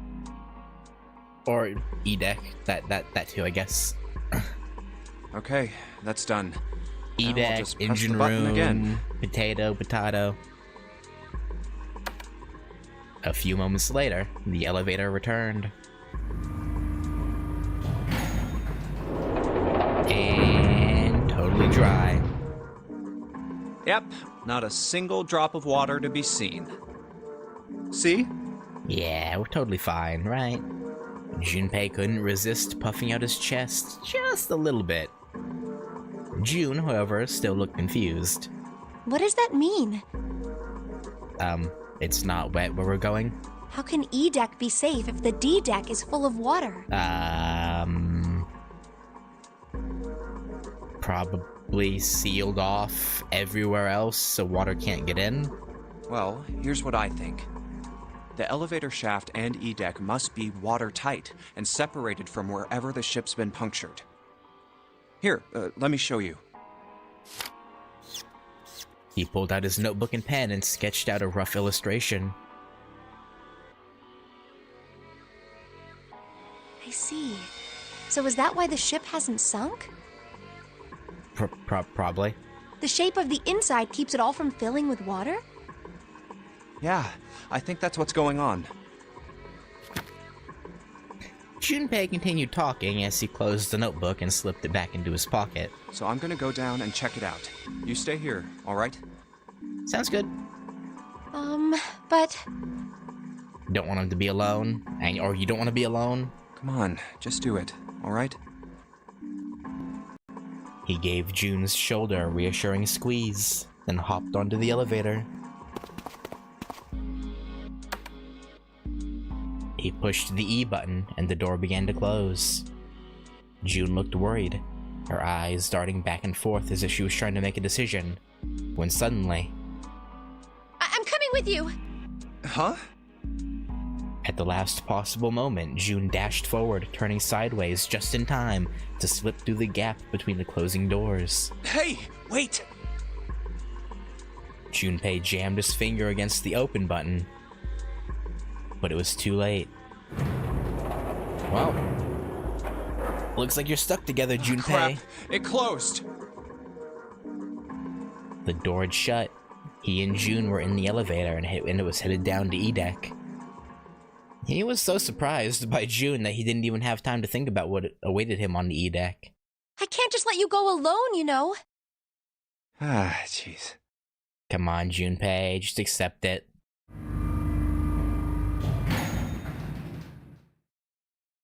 The elevator stopped, and the door slid open. Oh boy, what is awaiting us in this... Oh, that already doesn't look fun. I see like a metal grate, like a jail cell to the left. That's great. They tentatively stepped out and looked around. It looks normal. Yeah, for now. No fish going about their fishy business, or jellyfish floating lazily through the water. There was, however, a blowfish. Oh, what? Or at least something that very much looked like one. June's cheeks were puffed out. Oh, and her mouth a tiny, intense frown. It's... June, there's no water. You can breathe. Oh, knock it off. It's just like I thought. This part hasn't flooded. Come on, just look around. There's no water here. June looked around nervously, then... exhaled. You're right. It's not flooded at all. Nope. See? Not one bit. But there's a whole lot of water. Huh? Yeah, right on top of us. Yeah, that's mildly concerning. But, you know, don't think about that. What's gonna happen if the ceiling breaks? I'm sure it's fine. I'm sure it's all good. Probably. Junpei thought about that for a moment. Well, we'd probably get really wet up there. Huh? Yeah. At any rate, we should probably go back as soon as we can, once we're done looking around down here. Lotus and Santa might already be back. Yeah, we spent a lot of time, yeah. Okay, good idea. Now then... Junpei glanced around the room they'd found themselves in.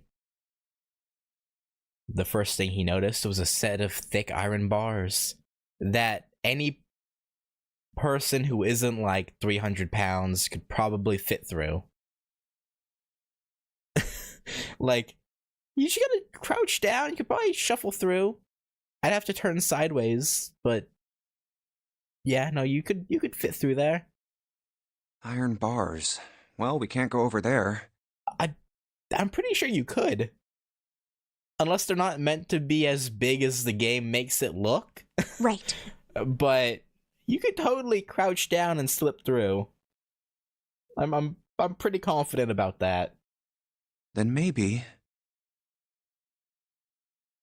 In the corner of the room that housed the elevators, Junpei found an opening. Well... He walked up to it and stuck his head around the corner.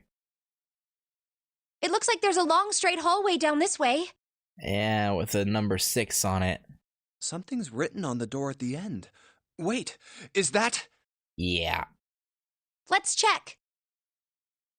Junpei and June set off down the hallway at a brisk clip, somewhere between a run and a jog. Before long, they found themselves in front of the door. On it was a number written in bright red paint. 6. I knew it! This is a numbered door. Why y'all so excited about that? And indeed, there was a red bolted to the wall right next to the door.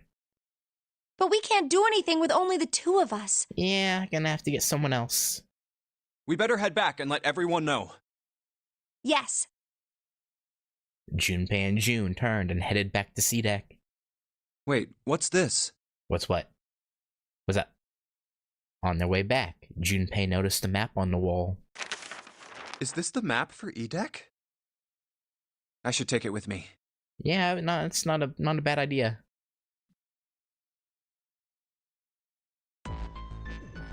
Huh, so you guys found door 1. Okay, actually, that's not bad. They just have to get to 10. Which is kind of awkward to do. I guess if you take Ace, Clover, and Junpei, you could get 1. They'd met back up with Santa and Lotus, who had explained what they'd found. Apparently, there was another numbered door on A-Deck, just like the one on E-Deck, beyond the door that the Earth Key opened. According to Santa, there was a 1 on the door. So now we've located 2 new doors, the 6 door and the 1 door. You know, it is interesting that E-Deck wasn't flooded. Yeah, we've been over this already. Lotus was quiet for a moment, lost in thought. Well, we don't really know if all of E-Deck is safe. True. We only checked the area around the elevator. Even so, it's still very interesting. You said the 6th door was there, right? Yeah. Yes.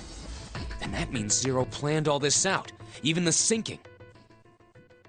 That would have meant some pretty serious remodeling of the ship's interior. Assuming it's a ship at all. It's pretty mind-blowing when you think about it. It could just be a building meant to look like a ship. A small-ish building, but, you know. Yeah. I wonder how long it took. I can't even imagine how much it must have cost. It would have been a ton, that's for sure. Well, that does go along with what Ace was saying. The most reasonable explanation would be that this was done by some organization with access to a whole lot of cash. Yeah. Yes, it does make sense. That thought made them all go quiet for a moment. We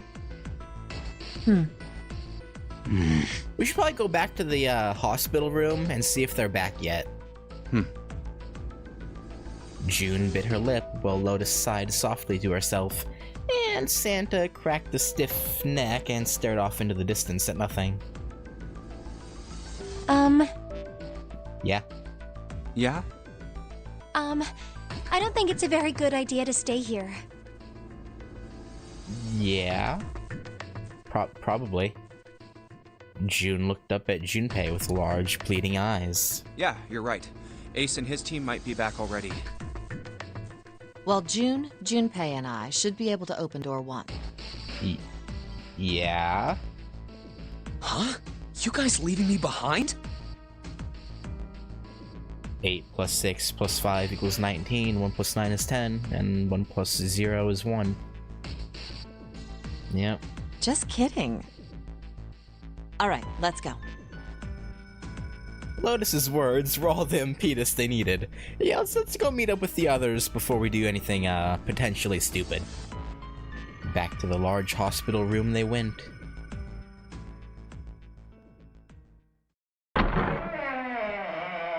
Y'all back? The moment they stepped inside, a tremendous voice echoed across the room. Hey! Where the hell did you guys go? We went exploring! What do you mean? It was 7. 7? Oh. I'm guessing you didn't find Snake. Ace was right behind him, and Clover was behind Ace, although she seemed to be hanging back. What's wrong? It looked as though there was something strange about them. Seven had the look of a man who'd seen a ghost. Ace was just as pale, and Clover looked as though she was only moments from passing out entirely. For a long moment, they simply stood there, looking at one another. Junpei looked around nervously, waiting for someone else to speak. No one did. He looked at Seven. What happened? What the hell kind of question is that? What do you mean? Seven was trying very hard to be angry, but something had shaken him hard. His shoulders were trembling and his voice was strained. Snake was... Oh no. Snake is... Seven couldn't finish. He just looked away, his face twisted by Junpei wasn't sure what. Instead, Ace spoke. He took a deep breath, closed his eyes, and spoke. Snake is dead. How? What happened? He died, just as the 9th man did. But how did he get through a door?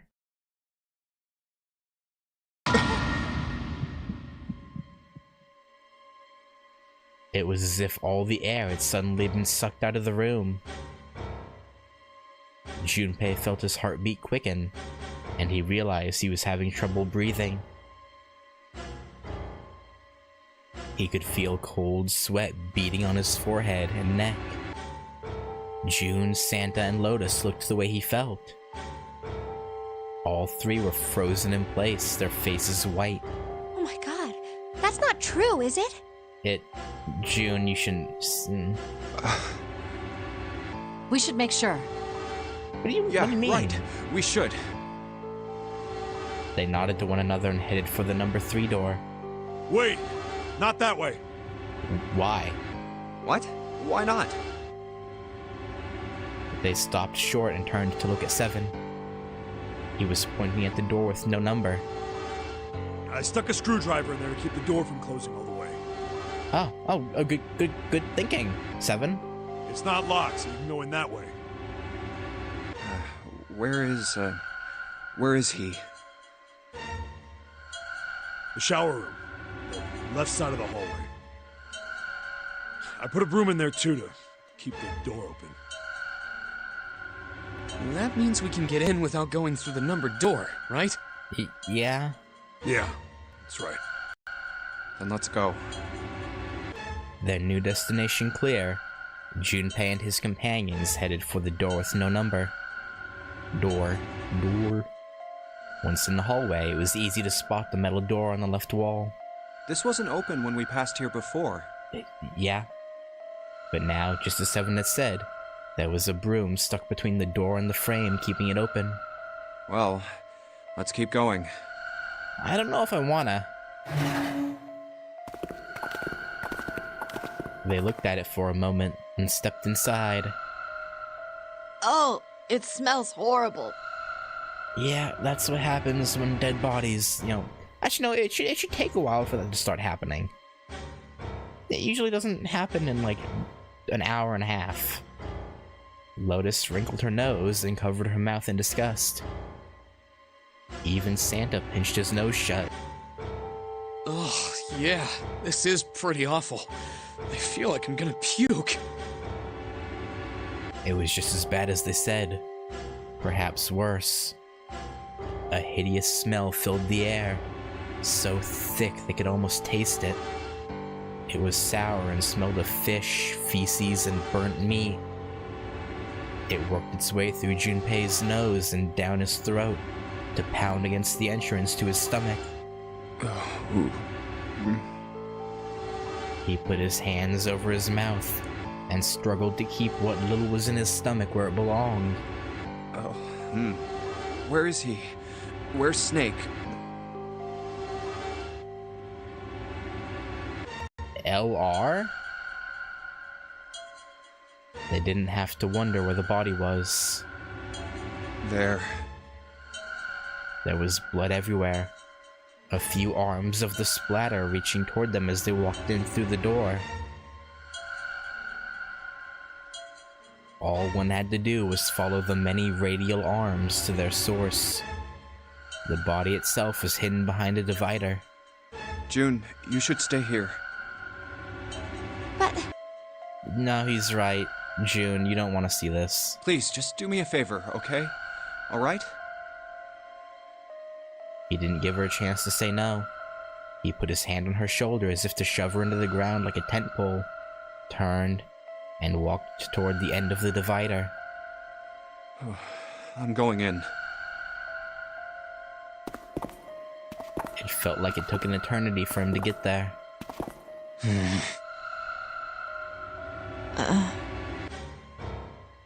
Santa and Lotus followed timid and nervous as a pair of children.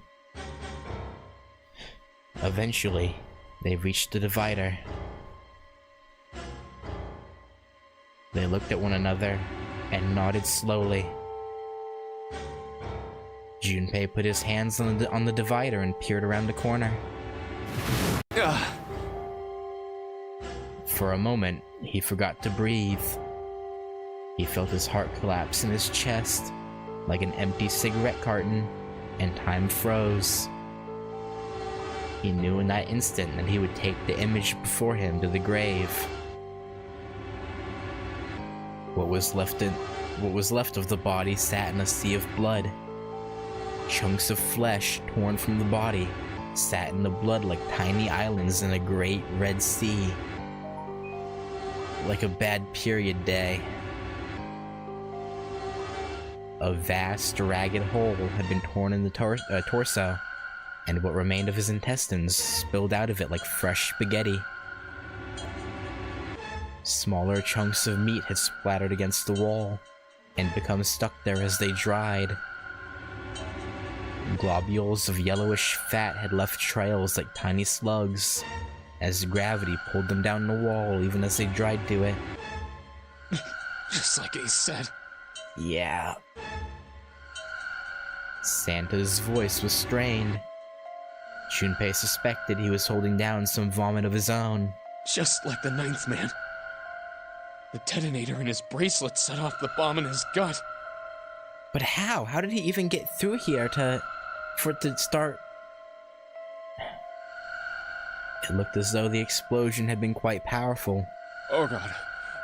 The bone is coming out of his left arm. It's definitely an open fracture. His legs were both bent in an odd, unnatural way, and his left arm had split open, exposing the painfully white bone of his ulna. His bracelet lay next to him. It seemed to have hit the wall hard enough to have shattered the display, which lay on the ground in pieces. Oh, the face. It's horrible. Yeah, you can't even tell who it is.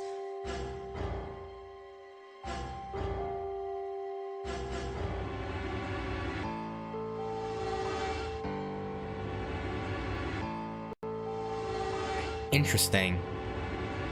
Very, very interesting. Half of his head had simply collapsed.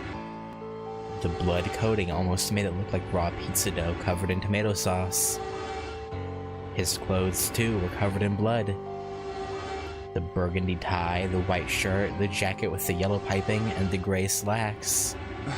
But the clothes are... They were all familiar to Junpei. Yeah, but the fact that they pointed out you couldn't tell, like, his face is unrecognizable. And his display was broken, so you can't even see his number. Making it extra hard to see who it is. I don't think Snake's dead. No mistake about it. It's Snake. I don't know about that. Lotus's voice was unnaturally deep and strained, and Junpei heard it catch in her throat. Huh.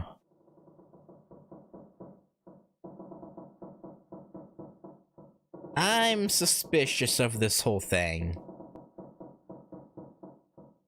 I don't know, man. I don't know. The squeal of tortured metal made Junpei's teeth curl. Also, L and R were written on the wall. Like, did they just ignored that? It sounded like the noise the ghost would make. No matter how many times he heard it, he never got used to it. Every time it put him on edge. It didn't help that there was a girl nearby who looked far more like a ghost than a living human should. It was Clover. She sat on the edge of the bed, her head drooping listlessly onto her chest. Her eyes were blank and stared across the room at nothing. Her breathing was slow and mechanical. Aside from the rise and fall of her chest, she didn't move. Junpei felt as if even a nudge might cause her to shatter into 1,000 pieces. Snake was probably murdered. Yeah. Chances are he was killed the same way the Ninth Man was. Seven lowered his voice, likely in an effort to keep Clover from hearing what he had to say. There were 4 other people in the room with Junpei and Seven. Ace, Santa, June, and Lotus. Seven looked at each one of them in turn and continued. It's pretty straightforward. Not that hard to figure out how they did it. First, the killers got Snake to authenticate on the red to open door 3. Then they shoved him into it. Alone. Okay. But the only person who could do that by themselves would be Ace. But even then it wouldn't work because you have to have 3. So who...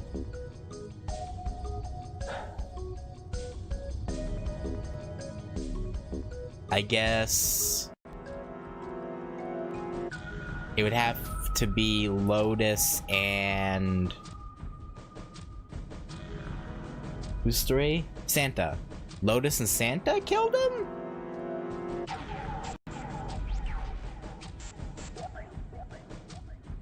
There was an... again, there was L and R written on the wall. Perhaps, but... no, if he exploded, there would be no way for him to write those. But there's no way that's just coincidence, right? There's no way. And waited 9 seconds for the door to shut. Once that door shut, it was all over for Snake. But he didn't give up. He probably knew it wouldn't do him any good, but he probably ran into the shower room looking for the dead. It was a small chance, but it wasn't like he had anything to lose. Unfortunately, it didn't work. Yeah. The detonator is only deactivated if everybody who authenticated when they went in uses the dead. Snake was the only one who went through the door. And then, 81 seconds after he was shoved in, that happened. I see. So that's what you meant by killers, huh? Yeah. I mean, it has to be Lotus and Santa, right? Or Seven and Lotus, or Junpei and June. But Clover wouldn't kill her own brother, and obviously Junpei didn't do it. So it had to be Clover and Santa.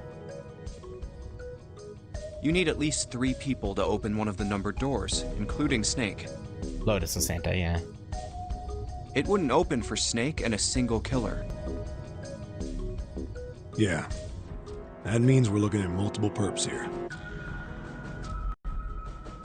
Unless you had 3, then I guess it could be Santa, June, and Ace, but that wouldn't make sense either. Well, just in case, I want to make sure.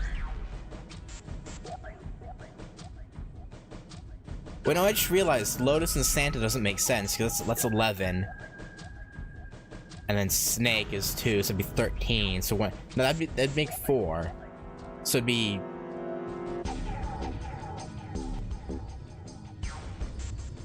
Lotus...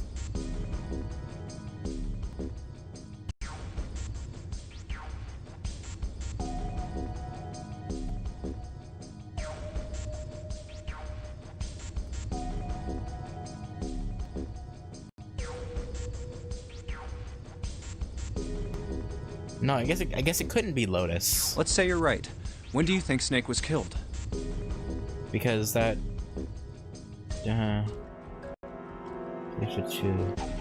So 7 Santa and Snake? That would get 12. And then 1 plus 2 is 3. When we all split up to look for the parts for the Reds, I think. But then why would he be bringing it up if it was him? Right after that was when we noticed he was gone. Then that means none of us have alibis. We were all off searching the rooms we'd been assigned, looking for those parts. Yeah. That means anybody could be a killer. Wait a minute. What are you talking about? June seemed shocked. How can you say that so casually? I mean, we kinda gotta figure this out, June. We can't just dilly-dally. You're implying that one of us is a killer. Yes. Well, not just one of us. If I'm right, then at least 2 of us are murderers. Yeah. Why don't you calm down a bit, 7? I mean, he's right. What are you going to gain by being so suspicious? That's what Zero wants, you know? What Zero wants? Exactly. This game was set up by Zero, wasn't it? Any game has a winner and loser. Whoever makes it through door 9 is a winner, and those who don't are the losers. Yeah. Zero is trying to make us fight against one another for that victory. Then you're saying that Zero is trying to split us up by making us fight each other? It's very likely. I don't know how accurate it is, but it's likely. Yes. That is why we can't let ourselves fall prey to suspicion. We have to trust one another and form a strong bond of friendship. Well, I don't know if that's gonna happen. Otherwise, we'll end up ensnared by Zero's manipulations. Then does that mean that the person who killed Snake... Yes. Almost certainly Zero himself. Yeah, that would make more sense, because yeah, I'm if there's with anyone Ace. we should doubt, it should be Zero. He masterminded this game and kidnapped all of us. Yep. Doesn't it seem reasonable that he would have killed Snake as well? Good question. I'm on Ace's side here. I think it was Zero. Junpei hadn't really considered that. If Zero killed Snake, then Zero is on the ship with us. Yep. Or at least hired thugs that work for him. Junpei. Was Zero still on the ship with them?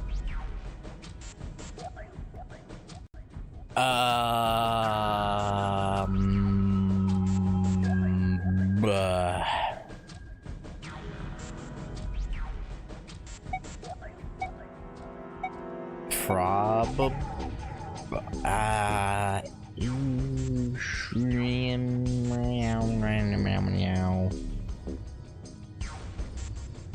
I don't know. Is there any reason to do either or? I don't think the choice matters. Okay, then of course, because that's what I was. I'm with Ace. I think he is probably here. Of course he was. That was obvious. But I don't...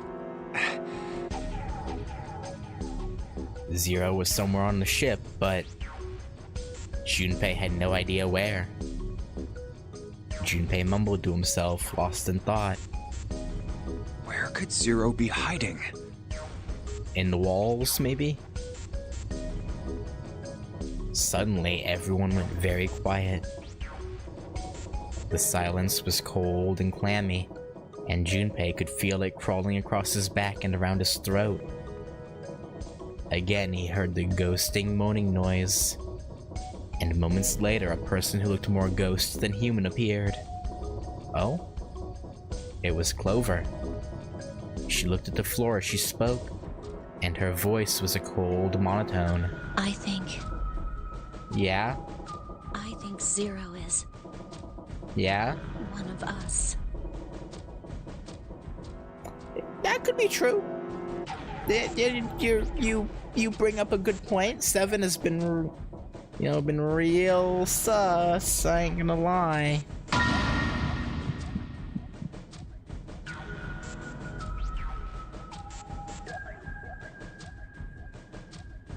I can see it.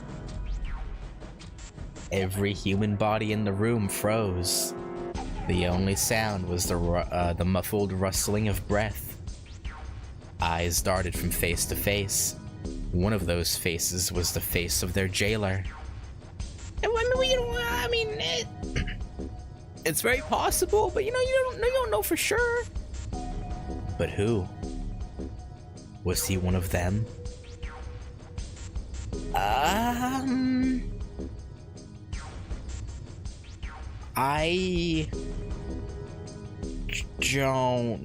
know.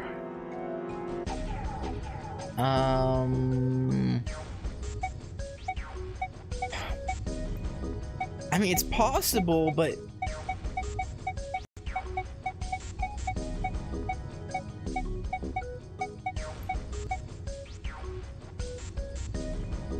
I don't know.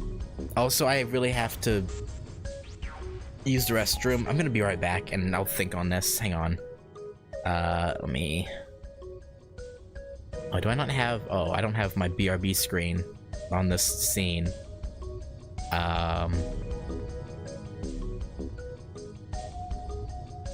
Hang on. Okay, I'll be right back. Just, like, give me, like, 3 minutes. 2-3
Okay. Sorry about that. Okay, I feel like I don't know, I can see two ways this could go, right? If we say, what's possible, that might drive a divide between us even more and cause problems. But if we say that's crazy and we don't have a little bit of suspicion, that could open it up for Zero to pull more shenanigans if he is one of us. So I could see it going either way. I really don't know. I'm really unsure what the best decision here is. If it doesn't affect like True End or anything, I'll probably just go with that's possible. Because I do kind of feel that way. Personally, I do think it is possible. So yeah, it's, well, actually, let me save.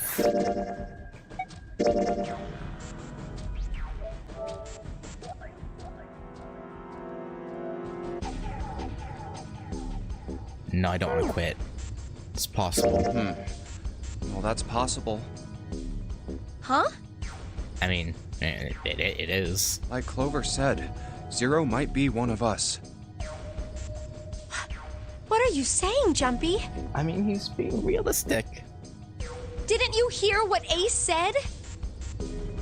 Exactly. I said we shouldn't suspect one another for no reason.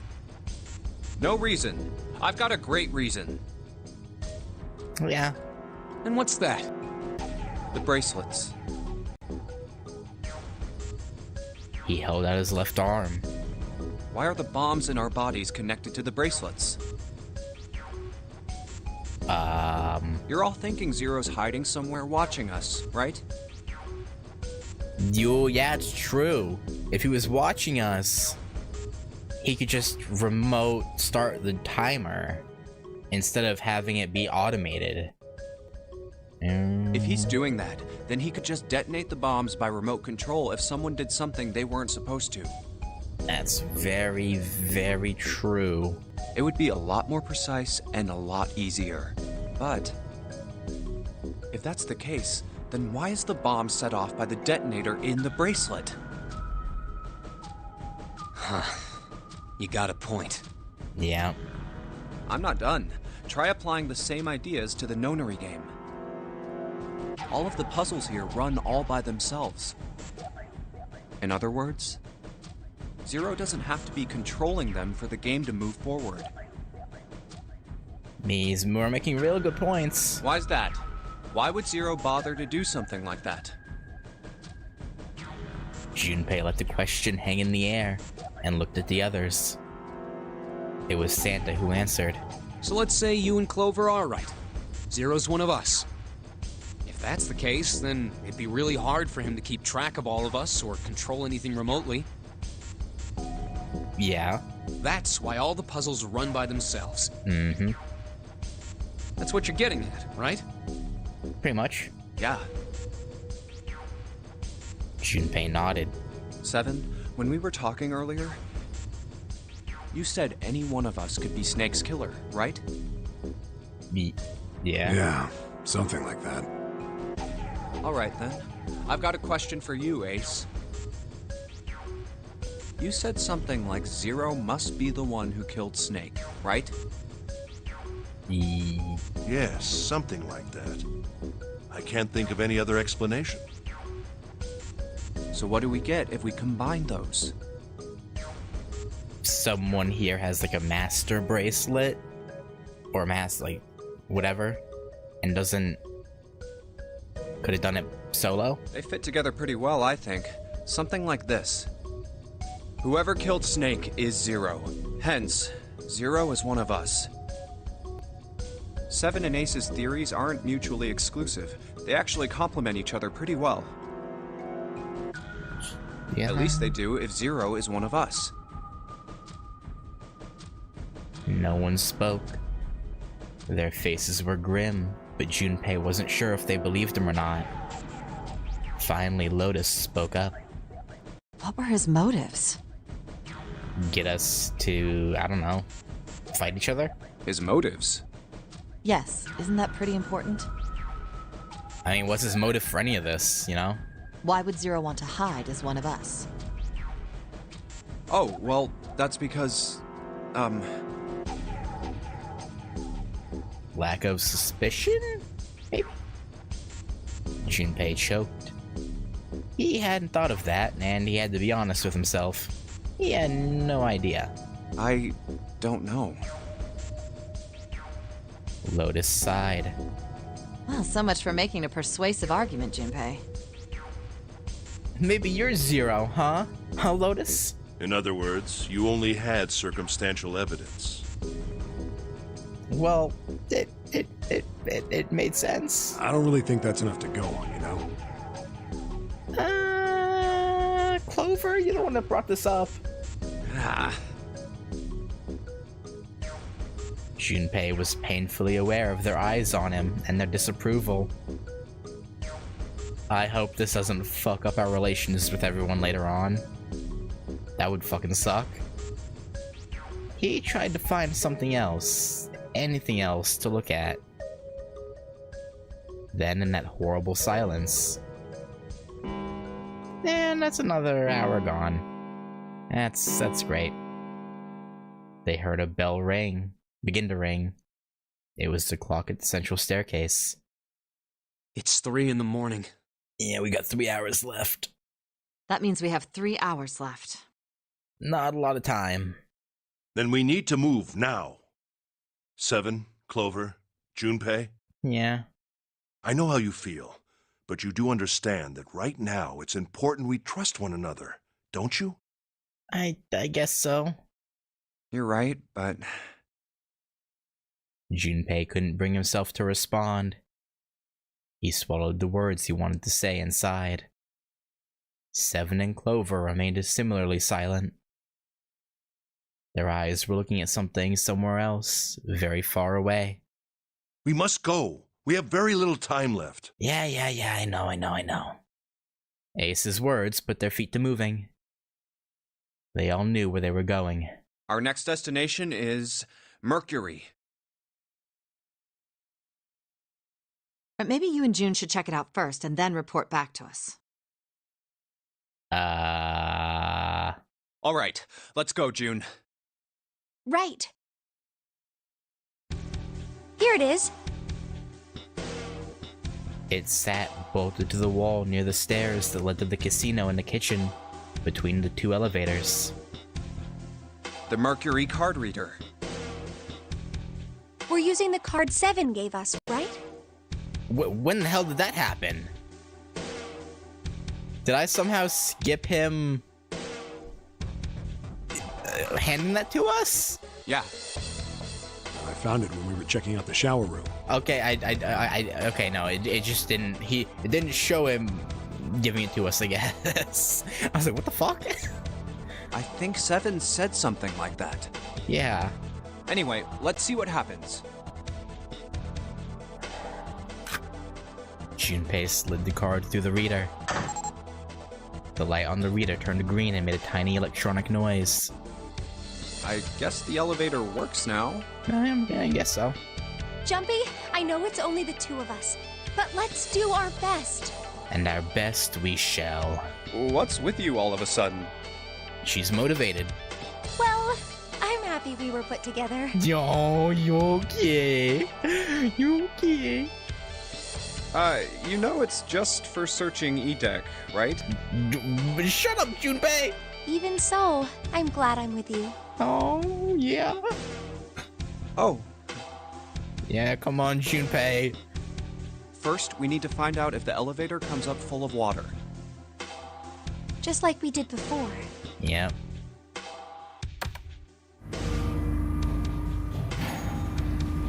I don't know why. I really don't think it's a coincidence that... Oh, here it is. Two childhood friends ended up in the same game. I don't think it's a coincidence. But, alright. I knew it. It's not wet at all. Something seems weird about this. I mean, Ace was being weird, Seven's weird. I don't know, they're all weird. Let's go. Yes.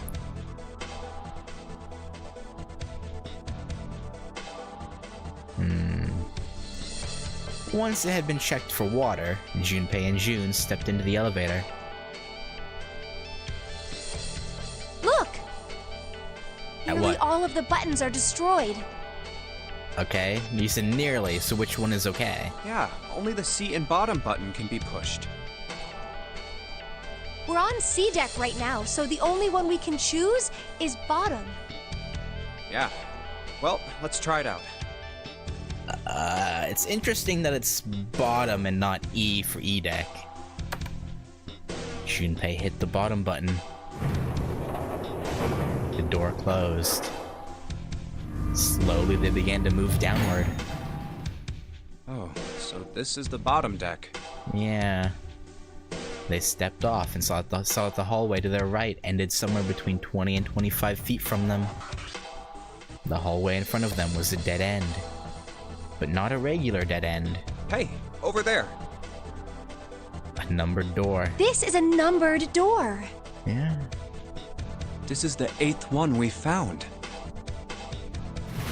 There were 2 numbered doors on B deck near the central staircase. They were doors 4 and 5. 3 more in the large hospital room. Doors 3, 7, and 8. And the door we found on E deck, and the door Lotus and Santa found on A deck. Yep. It was a 6 on the door on E deck, and a 1 on the door on A deck. 4, 5, 3, 7, 8, 6, 1. And now door 2 stood in front of Junpei. That means... Do you think the next door we find? Will be the 9th? Probably. Yeah, I think so. The number 9. The next one's gonna be door 9. Watch the next one not be door 9. It's actually like door 10. Like he just breaks his own like system. Like psych. Despite himself, Junpei felt excited. There was something about that excitement that frightened him as well. Finally! Yeah. Yeah, definitely nothing weird going on. You don't look very happy about it, though. Well, yeah, you know, it's hard to trust it, you know? It's not that. I just hope nothing goes wrong. You jinxed it. You jinxed it. You're right. Great. We should keep our fingers crossed. Let's head back. Okay. He did his best to put it from his mind, and headed back to C deck with June.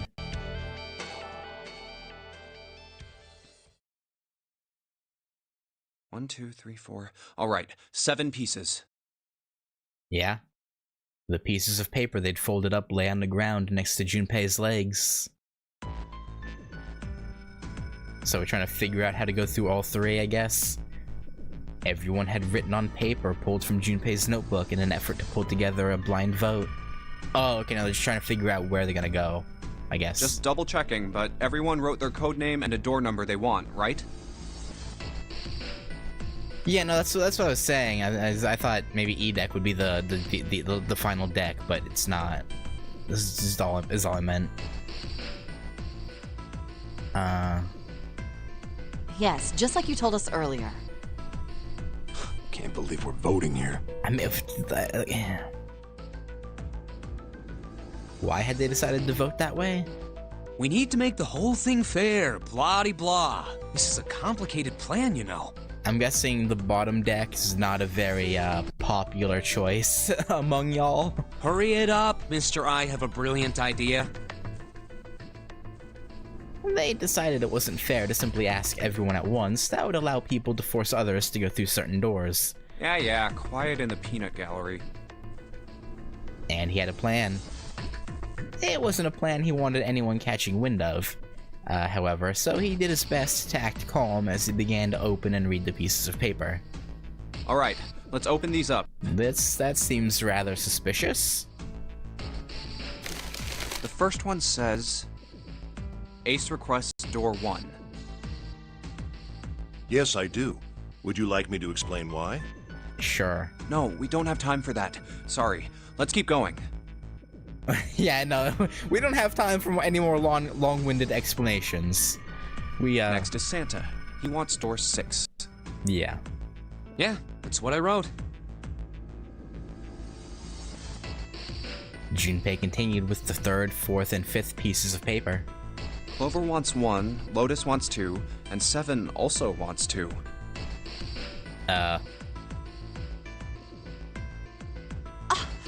Wait a minute. What? There is no way I'm going anywhere with the Elephant Man. What? He's actually pretty fucking reliable. A little bit of an alcoholic, but you know, he does his best. No, there'd be no point to the voting if we let people change their choices because of stuff like that. Yeah. But, Just deal with it. Just give it up, Lotus. It's not like I want to hang out with some exhibitionist grandma. Again, she does not look old to me. I don't know what you're on about. I am not an exhibitionist. I'm wearing clothes. Barely. And you're complaining? So, last I checked, that's not a crime. Well, I mean, I guess it depends on where you're from. Because there are some places where this would be a crime. Maybe. Nowhere I But what want to about live, common but, you know. decency? Nobody wants to have to look at a chick who looks like a half-naked raisin. What are you on about? Oh, I'm gonna kill you!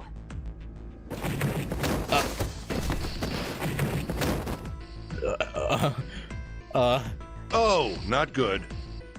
Lotus's hair flared out like the mane of an angry lion, and she roared with a voice that shook the walls. Let go! Let go of me! I'm killing him! I'd rather you didn't. But with some difficulty, Ace managed to restrain her.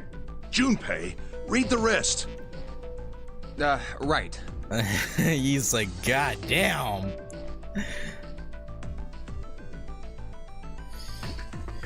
Yeah, but didn't Seven say he was from New York? But I guess maybe the developers didn't know that the US didn't have that, like, standard. I don't know. I don't know. Junpei tore his eyes away and looked down at the 6th piece of paper. He opened it. June wants door 6. Or no, maybe 7 only mentioned New York. I don't know if he said he was from New York.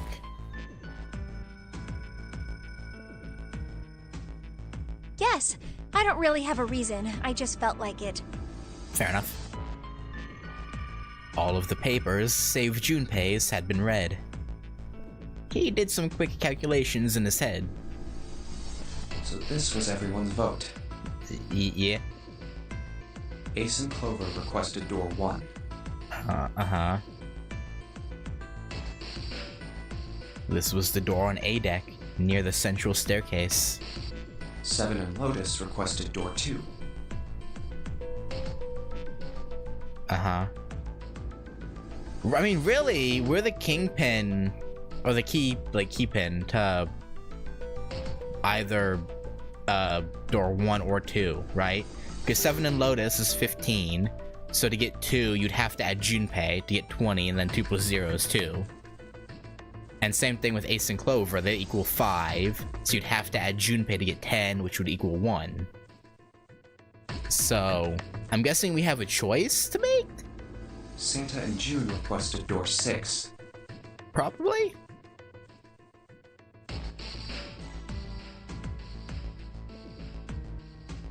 This was the door on E deck, and could be reached by taking the elevator near the central staircase down. But how would Santa in June? They couldn't really.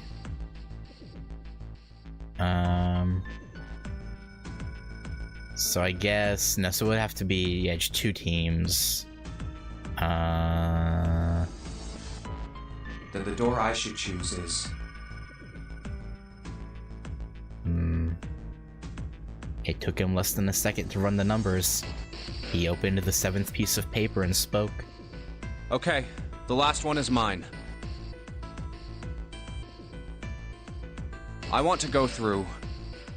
Uh-huh.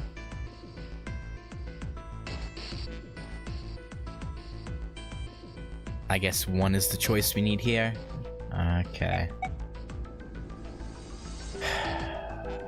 Actually, let me put a... Let me save again. And actually, I think I'm gonna stop there. Just because I don't want to stop in the middle of a puzzle room. But I don't want to go too much longer. So I don't want to be in the middle of a puzzle and stop. So yeah, I think I'm gonna stop there. And tomorrow, I'm gonna try and finish the game tomorrow. Ideally. So that way I can take Friday to record some more Carnival Phantasm and probably UBW Abridged, because I haven't done that in a while. If I don't have it done tomorrow, I'll finish it Friday. Hopefully by then there won't be too much left. But yeah, anyway, yeah, so you can do it. Thank you for hanging out. Thank you, Gogeta, for guiding me so that way I don't get too far off track. And yeah, if it doesn't end up being, if we don't end up getting the true end, it shouldn't matter too much. I can always go back. Like it's fine. That's all right. I'll try and figure things out. Go with my gut on some choices, but yeah. Anyway, yeah, like I said, thanks for hanging around, and luckily my internet wasn't as bad today. I did drop a few frames, but not as bad as the last 2 days. Wait, is there still like a lot left of just the first run through? I assume, because I looked it up. It said the length of the game was 10-ish hours if you don't do side stuff. So I thought maybe I'd have to invest maybe like 12 to 13 hours total into it. Is there actually like that much more? I thought a good like maybe 3 hours stream tomorrow might have gotten me through it, but now I'm doubting it. Yeah. I don't again, I said it the other day. I don't know. I would like to do more, but again, I still have to go back and do the Samurai Remnant DLC and New Game Plus, finish that out. Tsukihime, like I just have so much other stuff to do that I didn't want to spend a ton of time with this until I get some of that stuff done. Like I would like to come back to it, but I'd probably just leave it off at 1 run for now.